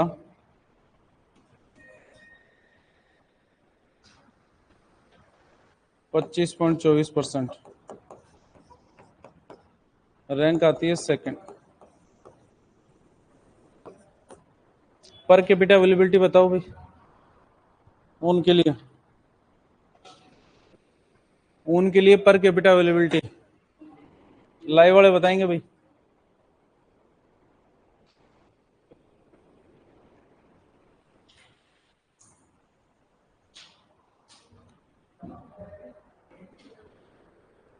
सर आर्यभट्ट बैच में जो आंकड़े हैं उनमें इनमें बहुत फर्क है। बहुत फर्क आएगा। आर्यभट्ट के अंदर जो लिखे थे डाटा वो 2023 वाले लिखे थे, वर्तमान के अंदर जो डाटा लिख रहे हैं वो अपन 2024 वाले लिख रहे हैं, इसलिए वेरिएशन आएगा उसके अंदर। तो ये वाले आंकड़े रिसेंट है, तो इनके ऊपर ही ध्यान रखोगे। इसीलिए आर्यभट्ट बैच वालों को भी ये क्लास दी गई है। तो जितने भी अपने बैच है ना, सबके अंदर लाइव क्लास करिए अपन, और इसीलिए 100+ हो आज तुम।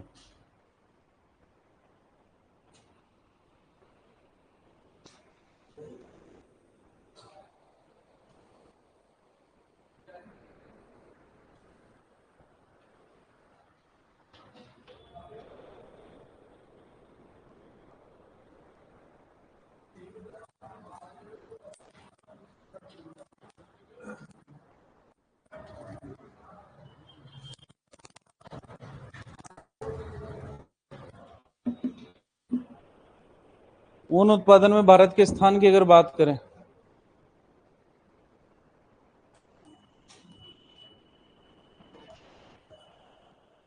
विश्व में स्थान ये आता है 9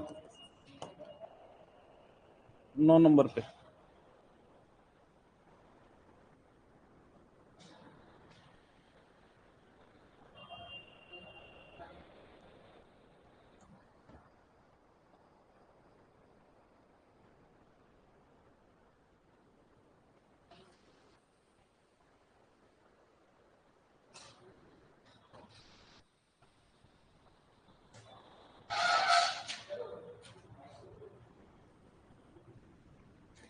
लिख लिया?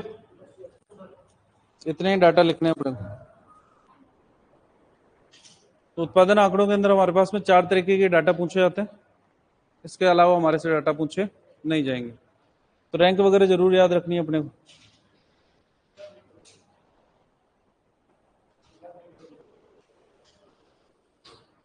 सर 2024 में 24-25 में ऊन राजस्थान में 42.45% प्रति घंटा कौन सी वूल होती है? अच्छा, ऊन उत्पादन के अंदर अपन पर कैपिटा अवेलेबिलिटी लिखते नहीं है, क्योंकि खाने की चीज नहीं है ना। तो जहां पर सर्दियां ज्यादा पड़ती है वहां लोगों को ज्यादा आवश्यकता होती है। राजस्थान सर्वाधिक ऊन उत्पादन वाला राज्य है, लेकिन फिर भी राजस्थान टोटल जो हमारी डिमांड है उसका सिर्फ 30% उत्पादन ही करता है। बाकी ऊन हम इंपोर्ट करते हैं, मंगवाते हैं खुद, है ना। अपन बोलते हैं ना एशिया की सबसे बड़ी ऊन मंडी कहाँ पर है? बीकानेर के अंदर। तो बीकानेर के अंदर भी जो डिमांड है हमारी उसकी सिर्फ 30% ही है। 70% वूल तो हम इंपोर्ट कर रहे हैं, बाहर विदेशों से मंगवा रहे हैं। लेकिन बात वही है ना कि शीप पॉपुलेशन कम हो रही है, शीप पॉपुलेशन कम हो रही है तो वूल प्रोडक्शन भी कम हो रहा है। आज के टाइम पे कोई चराना चाहता है कि भेड़? वो कर लिया अपने बाप दादाओं ने, अपने से नहीं। आईएएस बनेंगे?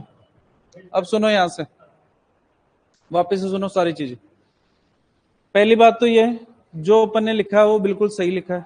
आंसर की के अंदर कुछ भी दे रखा हो उससे फर्क नहीं पड़ता, है ना। इतना सा विश्वास कर लेना थोड़ा सा मेरे ऊपर, ठीक है ना। तो प्रथम पशुगणना की अगर बात करते हैं तो 1919-1920 के अंदर हुई थी, लेकिन पूरे ऑल ओवर इंडिया में हुई नहीं थी, है ना। आजादी के बाद में प्रथम पशुगणना 1951 के अंदर करवाई गई है। नस्ल आधारित प्रथम पशुगणना की शुरुआत करी थी हमने 2007 के अंदर। प्रॉपर ब्रीडिंग की अगर बात करना चाहते हैं ना, अलग से स्पीसीज वाइज हर एक पशु की, वो हमने 2019 के अंदर डिजिटल पशुगणना के अंदर, क्योंकि क्लोज ही उसके अंदर इतने थे। बाकी तो इतने कॉलम होते हैं कि अपन भर ही नहीं सकते ऑफलाइन वालों के अंदर। तो शुरुआत की अगर बात करते हैं प्रथम पशुगणना की, वो हमने 2007 में ही कर ली थी। 19वीं पशुगणना 2012 के अंदर हुई है। पशुगणना का आयोजन राजस्व मंडल अजमेर करता था, अब नहीं करता, लेकिन ऑप्शन के अंदर दे रखा हो तो राजस्व मंडल अजमेर करके आओगे। 5 वर्ष के अंतराल पर होती है। प्रथम डिजिटल पशुगणना 20वीं पशुगणना। क्या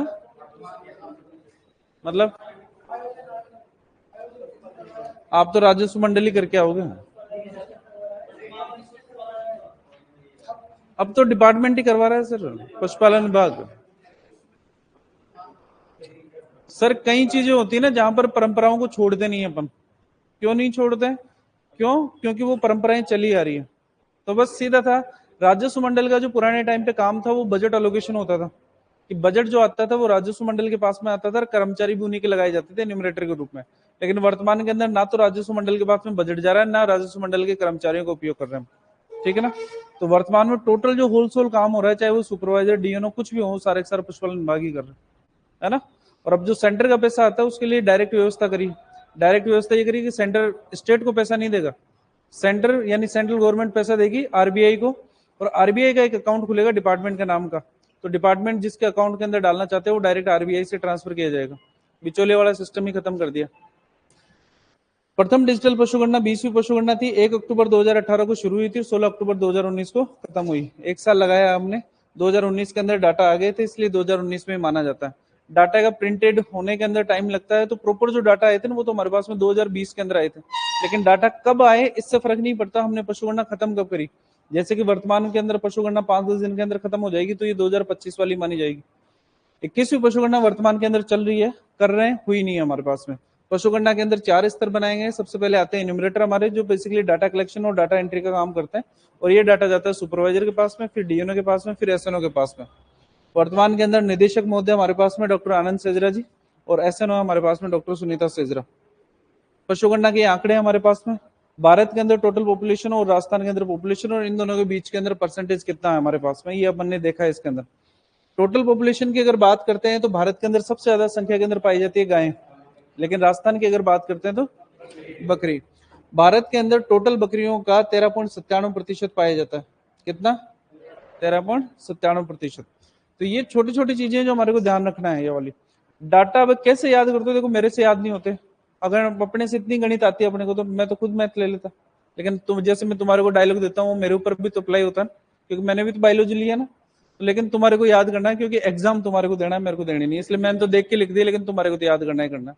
जितना हो सके रट लेना, और रटना ही पड़ेगा, इसके अलावा याद करने का कोई तरीका है नहीं, ठीक है ना। और ये हमारे पास में अग्रणी राज्य और राजस्थान के स्थान है, इंपॉर्टेंट है हमारे लिए ये वाला पोर्शन, याद रखोगे रखोगे। 19वीं और 20वीं पशु गणना की तुलना करते हैं, तो तुलना के अंदर अपन ने ये वाला पोर्शन देखा है। अलग से रैंक वगैरह डाली है, वो अपन ने जब पशु गणना कर रही थी, ब्रीड्स जब पढ़ रहे थे उस टाइम पर अपन ने अलग से लिखी भी है वहां पर, तो एक बार रिवीजन टाइप का हो जाएगा, इसीलिए वहां पर लिखवाने का रीजन यही था, ठीक है। 19वीं पशु गणना के डाटा हमारे को याद रखने की एज इट इज आवश्यकता नहीं है, क्योंकि अपने से 19वीं पशु गणना के डाटा पूछे भी नहीं जाएंगे। 20वीं पशु गणना के डाटा हमारे से पूछे जाएंगे, जो अपन ने पिछले वाली सारणी के अंदर लिख लिए थे।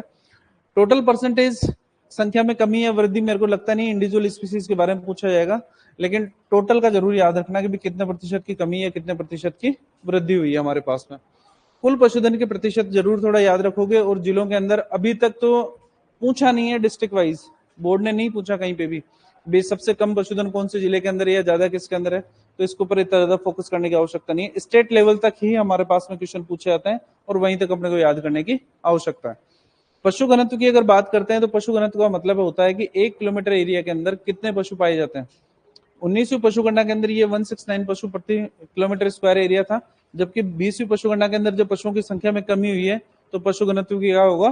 कम, 1.166 पशु प्रति किलोमीटर स्क्वायर एरिया। सर्वाधिक पशुओं की अगर बात करते हैं घनत्व की राजस्थान के अंदर, तो ये आता है दौसा के अंदर, और न्यूनतम पशु घनत्व की बात करते हैं तो जैसलमेर। सर्वाधिक संख्या में पशु जो पाए जाते हैं वो भारत के अंदर पाए जाते हैं वर्तमान के अंदर। भारत के अंदर विश्व से अगर तुलना की जाए, तो भारत के अंदर विश्व की 19.5% तो गायें पाई जाती है, और भैंसों की अगर बात करते हैं तो 54.6%। एग्जैक्ट डाटा है 2024 वाले, इसके अंदर कोई वेरिएशन नहीं आएगा। जहां पर पुराने डाटा लिखे हैं वहां पर ब्रैकेट में मैंने आपको 2013 भी लिखवाया, ठीक है ना। जीडीपी में योगदान की अगर बात करते हैं, तो एग्रीकल्चर और पशुपालन का योगदान बराबर ही चलता रहता है। बराबर यानी जीडीपी में योगदान जो देखा जाता है इंडिया लेवल पे, क्योंकि एग्रीकल्चर और पशुपालन आपस में एक दूसरे से रिलेटेड है। हम बोलते हैं कि 70% किसान है हमारे पास में जो गाँवों में रहते हैं, तो किसान ही है जो खेती करता है, और वही अपने आप में पशुपालक भी है। तो जीडीपी में योगदान कृषि और पशुपालन दोनों को मिलाकर अगर बात करते हैं तो 25.8%, लेकिन एग्जैक्ट अगर बात करें कि नहीं पशुपालन का कितना है, तो 4.5%। और ये योगदान किसकी बात कर रहे हैं? भारत की।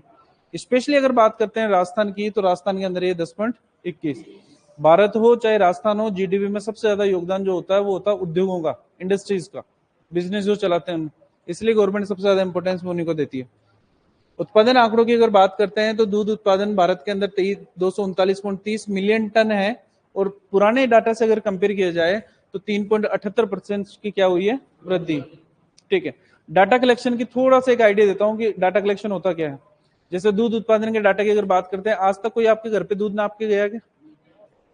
कभी नहीं है। फिर ये डाटा आते कहां से? इन डाटाओं को कलेक्ट करने के लिए हमने गणक लगा रखे हैं ज्वाइंट ऑफिस स्तर के ऊपर। उसका काम ये रहेगा साल भर में डाटा कलेक्शन करना। अब साल भर में डाटा कलेक्शन का मतलब ये नहीं कि वो प्रत्येक गांव के अंदर जाएगा और पशुपालकों से दूध नपवाएगा, कैलकुलेशन करेंगे अपन उसकी, ऐसा नहीं होता। यहाँ पर बेसिकली रैंडम सैंपल सर्वे किए जाते हैं, यानी गवर्नमेंट ऑफ इंडिया की तरफ से एक लिस्ट आती है कि भाई आपको रैंडमली इन गांवों के अंदर, वो प्रॉपर लिस्ट देते हैं कि इन गांवों के अंदर ही सर्वे करना है, सारे गांवों में सर्वे करने की आवश्यकता नहीं है। और ये जो सर्वे किए जाते हैं ये मौसम के हिसाब से किए जाते हैं। गर्मियों के अंदर अलग सर्वे किया जाएगा, सर्दियों में अलग सर्वे किया जाएगा, बारिश के टाइम पे अलग सर्वे किया जाएगा। और इन सर्वे के पास में जो डाटा आता है उनके लिए गवर्नमेंट ऑफ इंडिया ने अपने आप में एक फॉर्मूला बना रखा है और उस फॉर्मूला के हिसाब से ही फिर डाटा इशू किए जाते हैं। तो जिस गांव के अंदर सर्वे होता है, सर्वे करने वाला काम भी हमारा एलएसए ही करता है। तो सर्वे के अंदर आपको पता है कि करना क्या होता है ना। डाटा के अंदर जो भी मैनिपुलेशन होता है वो आपके लेवल पे ही होगा और किसी के लेवल पे नहीं होगा। एक्यूरेसी अपन मान के चलते हैं 90% तक की, है ना। 100% डाटा कभी भी ऑथेंटिक नहीं होते, 90% तक एक्यूरेसी मान के चलते हैं, वो डाटा भी हमारे पास में सही है। दूध उत्पादन में भारत का विश्व में स्थान की अगर बात करते हैं तो कौन सा स्थान है? पहला। ये काफी टाइम से पहला ही चल रहा है। पर कैपिटा अवेलेबिलिटी यानी एक आदमी के लिए भारत के अंदर 471 ग्राम दूध अवेलेबल है, जबकि राजस्थान के अंदर मिल्क प्रोडक्शन को अगर कंपेयर किया जाए तो राजस्थान के अंदर 1171 ग्राम पर डे अवेलेबल है हमारे पास में। तो भारत के लिए तो कितना है? 471 ग्राम, और राजस्थान के अंदर 1171 ग्राम। इसको हटा ही देते हैं यहाँ से, 22-23 वाले को दिक्कत करेगा फिर, ठीक है ना। तो भारत के अंदर जो टोटल पॉपुलेशन है उससे काउंट किया जाएगा, राजस्थान के अंदर बात करेंगे तो सिर्फ राजस्थान की पॉपुलेशन से काउंट किया जाएगा। सर्वाधिक दूध उत्पादन जो पाया गया है वो पाया गया उत्तर प्रदेश के अंदर। कुल दूध उत्पादन का 16.21% उत्तर प्रदेश करता है। राजस्थान आता है सेकंड नंबर पे, जो कुल दूध उत्पादन का 14.51% करता है। सेकंड नंबर पे आते हैं दूध उत्पादन के अंदर। औसत उत्पादन की अगर बात करते हैं स्पीसीज वाइज, तो एक्सोटिक या क्रॉस ब्रीड कैटल के द्वारा 8.12 केजी पर डे इतना दूध दिया जाता है। और इंडिजिनस जो ब्रीड्स हमारी लगभग इसका आधा देती है, वो है 4.0.1 केजी। तो स्पीसीज वाइज प्रोडक्शन अपने से पूछा नहीं जाएगा, तो ज्यादा दिमाग नहीं लगाना इसके अंदर। एग प्रोडक्शन की अगर बात करते हैं तो भारत में कुल अंडा उत्पादन है 142.77 बिलियन का, है ना। ये टोटल संख्या के अंदर लिखा है अपने एक साल के अंदर। अंडा उत्पादन में भारत के स्थान की अगर बात करते हैं तो सेकंड है, फर्स्ट नंबर पे आता है चाइना, तो कोई नहीं पूछेगा। सर्वाधिक अंडा उत्पादन की अगर बात करते हैं तो आंध्र प्रदेश हमारे पास में, जो कुल अंडा उत्पादन का 17.85% करता है। तमिलनाडु आता है सेकंड नंबर पे 15.64% के साथ में। लेकिन ध्यान रखना, मुर्गियों की संख्या के अंदर मामला उल्टा है। सर्वाधिक मुर्गियां जो पाई जाती है वो किसमें है? तमिलनाडु, और सेकंड नंबर पे आता है आंध्र प्रदेश। तो कंफ्यूजिंग मत करना इस चीज को, ठीक है। अंडा उत्पादन में राजस्थान के स्थान की अगर बात करते हैं तो वो है 13वां। पर कैपिटा अवेलेबिलिटी की बात करते हैं तो 103 अंडे पर ईयर अवेलेबल है इंडिया के अंदर। राजस्थान के अंदर बात करते हैं तो 38 अंडे। टोटल एक प्रोडक्शन का लगभग 2% राजस्थान कर रहा है, सिर्फ 2% के आसपास है, इससे ज्यादा अपने पास में नहीं है। मांस उत्पादन की अगर बात करते हैं तो भारत के अंदर 10.25 मिलियन टन मांस का उत्पादन होता है, और विश्व में स्थान की अगर बात करते हैं तो 5वां। सर्वाधिक मांस उत्पादन कौन करता है? पश्चिम बंगाल। कुल मांस उत्पादन का 12.62% कौन करता है? पश्चिम बंगाल। स्पीसीज के अनुसार उत्पादन की अगर बात करते हैं तो सबसे ज्यादा मांस उत्पादन पोल्ट्री यानी चिकन, और सेकंड नंबर पे बफेलो। बफेलो के मीट को क्या बोलते हैं? बफन या कैराबी। पर कैपिटा अवेलेबिलिटी की बात करते हैं तो इंडिया के अंदर ये 7.1 केजी पर ईयर है। राजस्थान की अगर बात करते हैं तो 2.58 केजी पर ईयर। डाटा ये 2023 वाला है, फिर से बता रहा हूँ। मांस उत्पादन में राजस्थान के स्थान की बात करते हैं तो 12वां। ऊन उत्पादन या वूल प्रोडक्शन की अगर बात करते हैं तो भारत में कुल ऊन उत्पादन है 33.69 मिलियन। सर्वाधिक ऊन उत्पादन के अंदर कौन है टॉप पे? राजस्थान। कुल ऊन उत्पादन का 45.94% हम कर रहे हैं। सेकंड नंबर पे जम्मू कश्मीर है जो 25.24% करता है। भारत में विश्व के स्थान की अगर बात करते हैं ऊन उत्पादन के अंदर तो 9वां स्थान आता है। तो रैंक वगैरह हमारे से ज्यादा पूछी जाएगी। आंकड़ों के अंदर ऐसा कभी नहीं पूछा जाएगा कि भारत में कुल ऊन उत्पादन कितना होता है, भारत में कुल दूध उत्पादन कितना होता है, राजस्थान में कुल दूध उत्पादन कितना होता है, ये हमारे से नहीं पूछा जाएगा।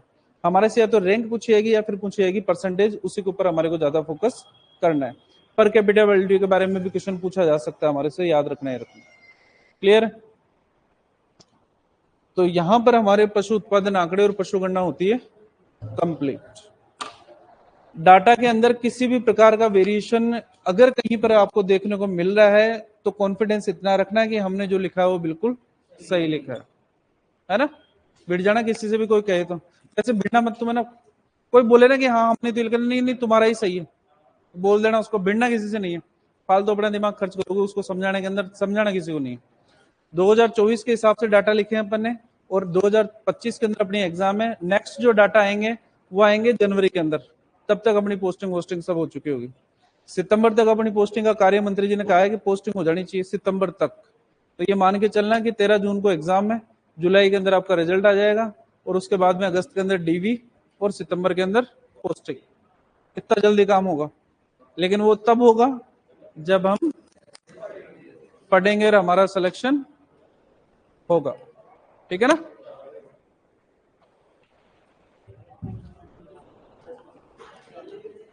चलो और कुछ जो तुम कहना चाह रहे हो या पूछना चाह रहे हो? लाइव वालों को सुन लेते हैं पहले थोड़ी सी, है ना, ये बहुत देर से हो रहा है। तो लाइव वाले कह रहे हैं कि सर कल की पीडीएफ नहीं डाली। फिर एक पूछ रहे हैं कि सर कैसे हो आप? में बिल्कुल सही है। लिटिल माउथ गैग जैसे, सुनो रे सुनो, है ना, ये लाइव वालों को थोड़ा सा शांत करते हैं। अपना जो लेवल है, अरे पीछे वालों सुन लो रे, गेट आउट बोलूंगे तुम्हारे को जाते जाते भी नहीं ना। अपना जो लेवल है उसके अंदर अलग से माउथ गैग नहीं पूछे जाएंगे कि ग्रेज माउथ गैग या वर्नेल्स माउथ गैग। हमारे से सिर्फ इतना पूछा जाएगा कि पशुओं का मुंह खोलने के लिए क्या काम आता है? Mouth gag. थोड़ा सा खुद का लेवल समझो, ज्यादा डीप में जाने की आवश्यकता नहीं है, ठीक है। उसके अलावा सर प्लीज एक बार बोल दो कि नोट से बाहर कुछ नहीं आएगा, डर लग रहा है। सर मैंने कह दिया 95 क्वेश्चन, 95 क्वेश्चन है अपने नोट्स के अंदर से आने वाले हैं। 5 क्वेश्चन का मार्जिन है तुम्हारे पास में। और ये याद रखना कि जो क्वेश्चन तुम्हारे को नहीं आ रहा ना, यानी कि तुमने पढ़ा ही नहीं, ये मान लेना किसी ने नहीं पढ़ा होगा, तो 5 क्वेश्चन से फर्क नहीं पड़ेगा। एग्जाम के अंदर सब्जेक्ट के अंदर से 90 प्लस सही करना है, ध्यान रखना, क्योंकि सबसे ज्यादा स्ट्रॉन्ग पॉइंट सभी का क्या है? सब्जेक्ट ही है। नए सब्जेक्ट किसी के स्ट्रॉन्ग नहीं है, ये मान लेना। और जिनके स्ट्रॉन्ग है वो एलएसए नहीं है। फिर उसके बाद में रिवीजन का बताओ सर। रिवीजन का कुछ नहीं करना, जो सब्जेक्ट कठिन लगते हैं उनको बार बार पढ़ने की हैबिट डालो। ऑप्शन अगर सामने दिखेंगे तो आपको याद जरूर आएगा।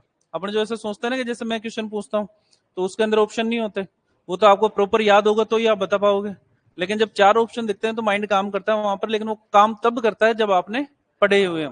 अगर आपने पढ़े नहीं है और अपन जस्ट तुक्का मारने वाली कंडीशन मत करना। नेगेटिव मार्किंग का विशेष रूप से ध्यान रखोगे। सांकड़ा जी बोल रहे हैं कि सितंबर में मिलूंगा सर आपसे, उससे पहले डीवी के अंदर मिलेगा तो ज्यादा अच्छा लगेगा। बबलू चौधरी को राम राम जी। और तो क्या कह रहे हैं, आज तो इनके कमेंट इतने हैं। चलो बोलो सर, बोल बोल क्या? सारे याद करने उसके अंदर क्या करेगा?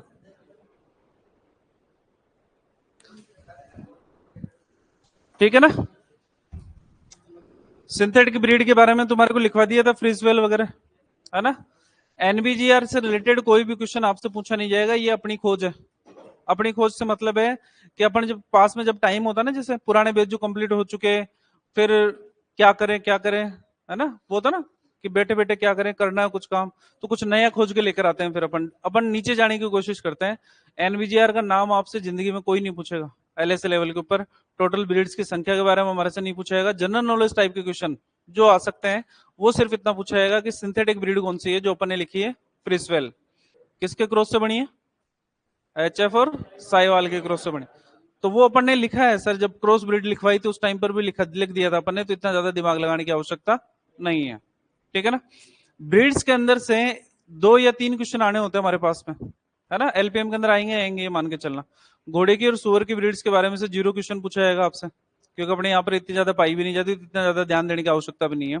कैमल ब्रीड्स के अलावा, कैमल की बात करते हैं, शीप और गोट के अंदर से एक ब्रीड का क्वेश्चन आएगा तो वो कर लेना। गाय भैंस के अंदर से भी एक ब्रीड का क्वेश्चन आएगा, कर लेना। और मुर्गी और ऊंट के अंदर से भी एक ब्रीड का क्वेश्चन आएगा, कर लेना। उम्मीद ये बिल्कुल भी मत करना जो परिचर के अंदर आपने ब्रीड्स देखी है ना, सीआरआई की क्रॉस ब्रीड्स जो देखी उन्होंने, जिसकी आपको हवा भी नहीं लगी थी, वो आएगी नहीं 100%। अपना लेवल है भी नहीं इतना, लेवल तो उनका भी नहीं था, लेकिन वो तुमने नया सिलेबस ऐड करवाने के चक्करों के अंदर बहुत कुछ खोया है। वरना एलएसए के सिलेक्शन ही पशु परिचर के अंदर सबसे ज्यादा होते।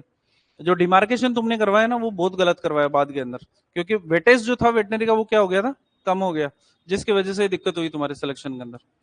तो क्रॉस ब्रीड अपने से नहीं पूछी जाएगी पोल्ट्री के अंदर, इतना विश्वास रखना आप, ठीक है। एनाटॉमी बहुत ज्यादा डिटेल के अंदर पढ़ी, इतनी ज्यादा डिटेल में आपको पढ़ने की आवश्यकता थी नहीं, लेकिन आपको सबसे ज्यादा याद एनाटॉमी है, इसलिए मैं कहूंगा कि उसका तो रिविजन पूरा कर लेना। अच्छा आपको क्या लगता है कि एनाटॉमी याद क्यों है आपको?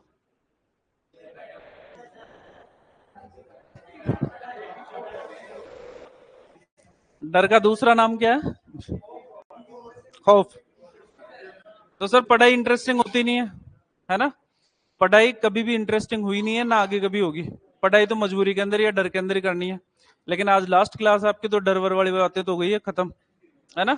तो खौफ थोड़ा सा एग्जाम का, थोड़ा सा सिलेक्शन का रखना, कि अगर सिलेक्शन नहीं हुआ तो क्या होगा सर, ध्यान रख लेना तुम, है ना। तो थोड़ा सा भविष्य के बारे में सोच के वर्तमान के अंदर डरा लेना खुद को, और उस हिसाब से ही तैयारी करना। नेगेटिव मार्किंग फिर से बोल रहा हूँ और हमेशा से बोलता हूँ और आज भी बोल रहा हूँ मैं तुम्हारे से, नेगेटिव मार्किंग का विशेष रूप से ध्यान रखो।